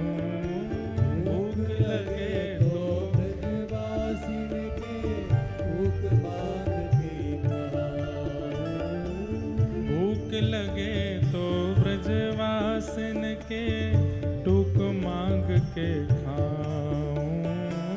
भूख लगे तो ब्रजवासिन के भूख मांग के खाऊं। हो कबहु प्रसादी श्री महलन की कृपा होए तो पाऊं। कबहु प्रसादी श्री महलन की कृपा होए तो हो कबहु प्रसादी श्री महलन की कृपा होए तो पाऊं। कबहु प्रसादी श्री महलन की कृपा होए तो पाऊं। किशोरी मेरी विनय मान लीजो, लाडली विनय मान लीजो। जग जंजाल छुड़ाए बास वृंदावन को दीजो। किशोरी मेरी विनय मान लीजो, लाडली विनय मान लीजो। जग जंजाल छुड़ाए बास वृंदावन को दीजो। हे किशोरी मोहे द्वारे रख लीजो, लाडली द्वारे रख लीजो। जग जंजाल छुड़ाए वास वृंदावन को दीजो। द्वारे रख लीजो, लाडली द्वारे रख लीजो। जग जंजाल छुड़ाए बास वृंदावन को और दीजो। ये पंक्ति तो सब लोग मेरे साथ ऊंचे स्वर में गा। क्या? राधे राधे रटू निरंतर, राधे के गुण गाऊं। राधे राधे रटू निरंतर, राधे के गुण गाओ। ओ राधे राधे रटू निरंतर, श्यामा के गुण गाऊं। राधे राधे रटू निरंतर श्यामा के और तेरे ही गुण गाए गा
राधे राधे रटूं निरंतर, राधे के गुण गाऊं।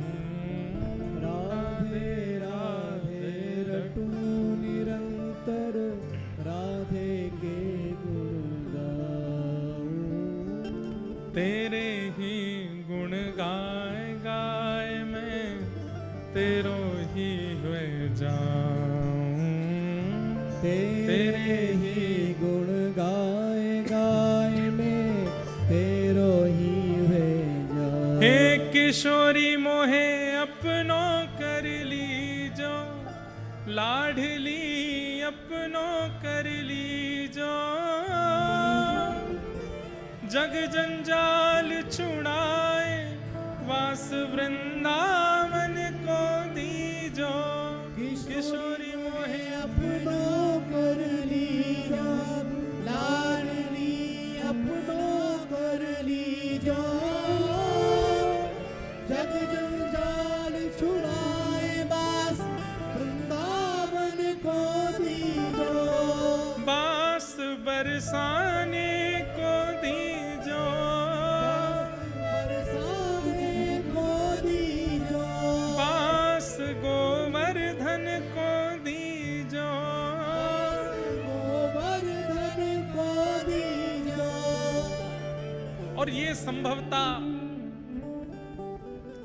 श्रीमद् भागवत में बताए गए नियमों से बन सकती है। आप भले ही शरीर से रहते कोटा में हैं, शरीर से रहते आप जयपुर में हैं, शरीर से रहते आप राजस्थान में हैं, लेकिन मन सदा आपका ब्रजवासी हो जाए। मैं ब्रजवासी उन्हें कम मानता हूं जो शरीर से ब्रज में रहते हैं। मूल ब्रजवासी तो वो हैं जो तन से चाहे कहीं रहें पर मन से ब्रज में रहते हैं, मन से सदा वृंदावन का स्मरण करते हैं। यहां किशोरी जी से जग जंजाल छुड़ाए वास बरसाने को दी, जो तन के लिए नहीं है, मन के लिए। मन के जग जंजाल छूटे, मन रहे सदा वृंदावन बरसाना। अभी हम बद्रीनाथ में थे, वहां एक महाराज जी हमारे साथ थे। जो लोग सोशल मीडिया पे फॉलो करते होंगे उन्होंने देखा होगा। बद्रीनाथ वाले पूज्य श्री योगेश्वर बालक योगेश्वर दास जी महाराज आज भी सुबह बागेश्वर धाम में वो साथ में ही थे। तो आप विश्वास नहीं मानेंगे, महाराज जी की आयु अभी 60-70 के आसपास होगी। आज तक वृंदावन नहीं गए, आज तक। राधा कुंड में रहते हैं, गोवर्धन में, या फिर बद्रीनाथ में रहते हैं। दो ही स्थान है उनके, या तो राधा कुंड गिरिराज जी या बद्रीनाथ। पर आज तक वृंदावन नहीं गए। बाहर से ही वृंदावन को प्रणाम करते हैं, वहीं से निकल जाते हैं। लेकिन आप उनके पास बैठेंगे, उनसे जब चर्चा करेंगे, नेत्र सजल रहते हैं और श्री वृंदावन को याद करते रहते हैं। वृंदावन की एक एक स्थिति उनको पता है। व्रज कैसा है, वृंदावन में राधा वल्लभ जी, बिहारी जी, राधा रमण जी कैसा आनंद करते हैं, कैसा सुख करते हैं। वृंदावन में कौन सी गली है, परिक्रमा कैसी होती है, सब पता है उनको, लेकिन वृंदावन नहीं जाते। मैंने कि बाबा क्यों ना जाओ? बोले ज्यादा ना जाऊंगो, फिर आऊंगो नहीं लौट के, वहीं रह जाऊंगा। बोले जीवन में एक बार वृंदावन जाऊंगा। आज भैया गए थे ना हमारे साथ, केशव भैया, वो भी दर्शन करके आए बद्रीनाथ वाले पूज्य महाराज जी। अरे बालकों बैठ जाओ, ओ लाला, मैया तेने काठानी मन में, बालक छोड़ दिए वन में, ले जाओ भैया, कौन के हैं ये? तो बच्चे मिल गए, मैया खो गई हैं। हाँ ले जाओ, 2-3 लोग उठा के ले जाओ, एक प्लेग्राउंड बनवा दो बगल में।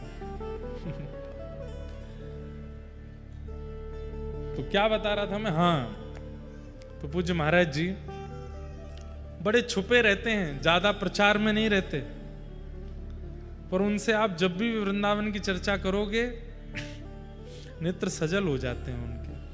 और उन्होंने नियम बना लिया है, बोले कि एक ही बार जाऊंगा वृंदावन, और जाऊंगा तो फिर लौट करके नहीं आऊंगा।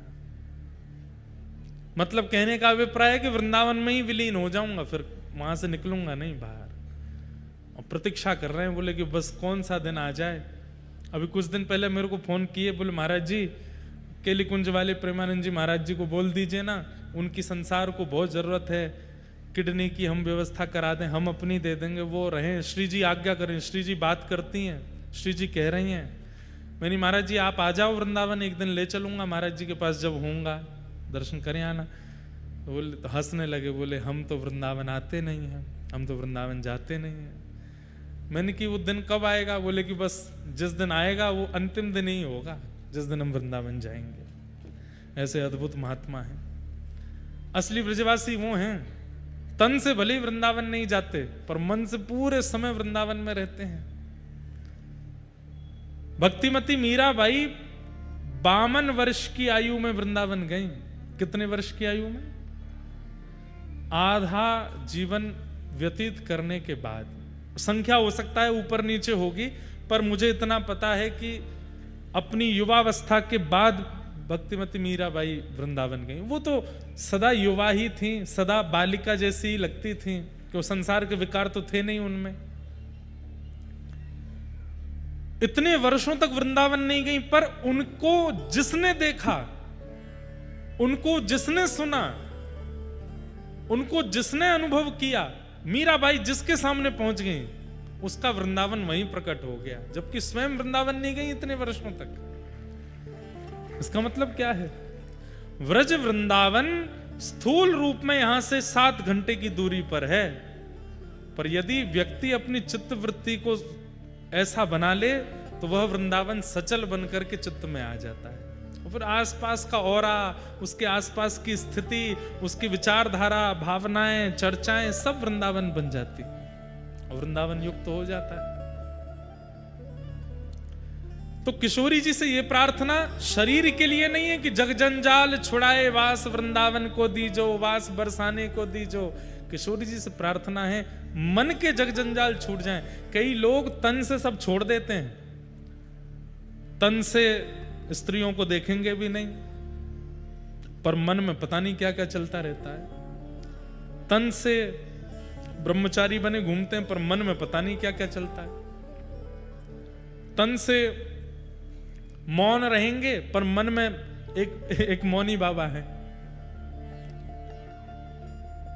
24 वर्षों से मौन, आज तक बोले नहीं। लेकिन उनके आसपास सेवक जब कुछ गलती कर देते हैं तो कागज पेन उठाते हैं, उसमें गाली लिखते हैं, और गाली लिख करके पर्चा पर और सेवक पढ़ता है, बोले ये तुझे। ऐसे मौन का क्या फायदा?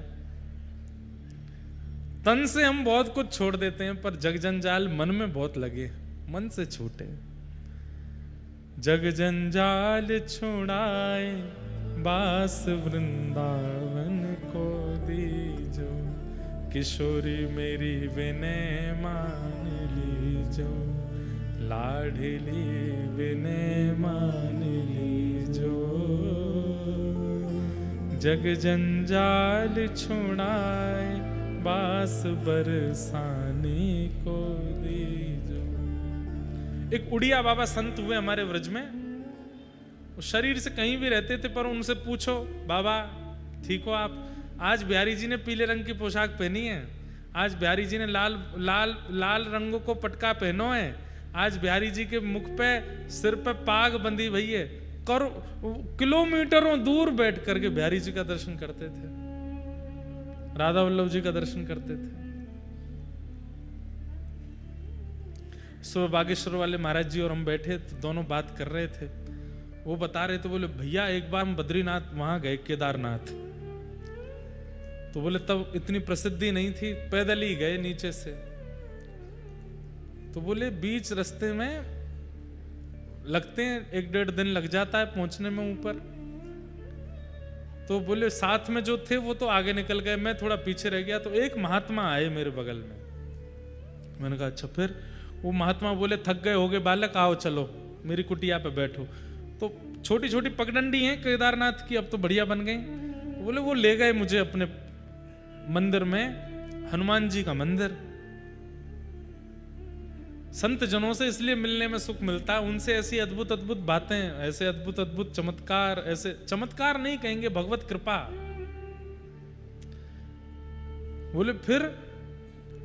बोले मैं बैठ गया तो मुझसे बोले क्या खाओगे? हमने कहा बाबा पहाड़ों में तो क्या ही है, जो है वो दे दो। नहीं तुम बताओ तुमको क्या खाना है। अरे बाबा अब यहाँ पहाड़ में क्या मिलेगा, हमको तो कुछ नहीं खाना, आप जो दे दो सो ठीक है। बोले नहीं तुम बताओ ना तुमको क्या खाना है। तो बोले भैया हमने बोल दिया छतरपुर में कचौड़ी वाला है, उसकी दही की कचौड़ी खानी है।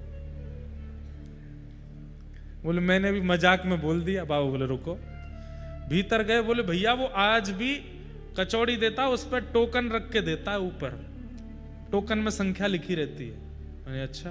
बोले बाबा गए मंदिर के भीतर से दोना लेके आए, वही कचौड़ी वही दही, उस पर टोकन और रखा था 101 नंबर का, और मुझे लाके बोले लो पाओ। बोले मैंने पाया वही स्वाद वही चीज। मैंने कही तो चमत्कारी सिद्ध बाबा है। बोले फिर हमने 5-6 चीजें मंगवा ली। बोले माँ की चाय पिला दो माँ का ये खिला दो। बोले मन में क्या आ गया कि भाई इनसे ये विद्या सीखनी है और इनके पास रहना है। बोले फिर मैंने कहा बाबा मैं केदारनाथ दर्शन कर आऊं, लौट करके आता हूं, फिर बैठूंगा आपके पास। बोले हाँ जाओ दर्शन कर आओ बच्चा। बोले भैया हम दर्शन करने गए ऊपर, मन ही नहीं लगे। केदारनाथ भगवान दर्शन करके 1-1.5 दिन रुके। बोले तुरंत यूं लगे चलो बाबा के पास। बोले नीचे उतर के आया, गौरी कुंड आ गया, फाटा आ गया, लेकिन ना तो वो बाबा ना उनका मंदिर, कुछ भी नहीं। बोले अब उसके बाद हम आज तक 6-7 बार जा चुके, लेकिन वो ना तो वहां पे हनुमान जी का कोई मंदिर है, ना वो स्थान है, ना वो महात्मा है। मैंने महाराज जी जो आप बता रहे हैं इस हिसाब से तो महादेव ही होंगे। ऐसे ऐसे अनुभव होते हैं संतों को, ऋषियों को। और ये सब संभव कब होता है बंधुओं? जब हमारा चित्त शुद्ध होता है। तन को कितना भी नवाओ कोई फायदा नहीं होने वाला। ज्यादा से ज्यादा बगल की गली वाले को पसंद आ जाओगे, पर मन स्वच्छ हो गया तो इनको भा जाओगे, इनको प्रिय लग जाओगे। बस उस मन के मार्जन की कथा है भागवत। मन का मार्जन होता है, मन की निर्मलता, शुद्धता, निर्मलता वो बनती है। निगम कल्प तरोर गलितम फलम सुख मुखादमृत द्रव संयुतम पिबत भागवतम रसमालयम मुहुर्हो रसिका भुवि भावुका। भागवत जी क्या है? वेद रूपी कल्प वृक्ष का पका हुआ फल है श्रीमद् भागवत। ऋग्वेद, यजुर्वेद, सामवेद, अथर्ववेद 4 वेद हैं।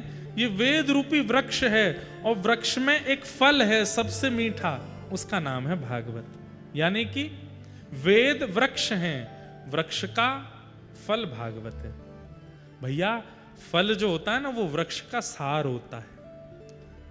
वृक्ष से छांव मिल जाएगी, वृक्ष से श्वास मिल जाएगी, वृक्ष से शीतलता मिल जाएगी, पर भूख की निवृत्ति तो फल से ही मिलती है। वेद छांव दे देंगे, वेद निर्मलता दे देंगे, वेद स्वच्छता दे देंगे, पर जो क्षुधा निवृत्ति है, जैसे हमारे शरीर की भूख होती है रोटी सब्जी से बुझती है, ऐसी आत्मा की भी भूख है। वो भूख, वो प्यास इनके दर्शन से ही मिटती है।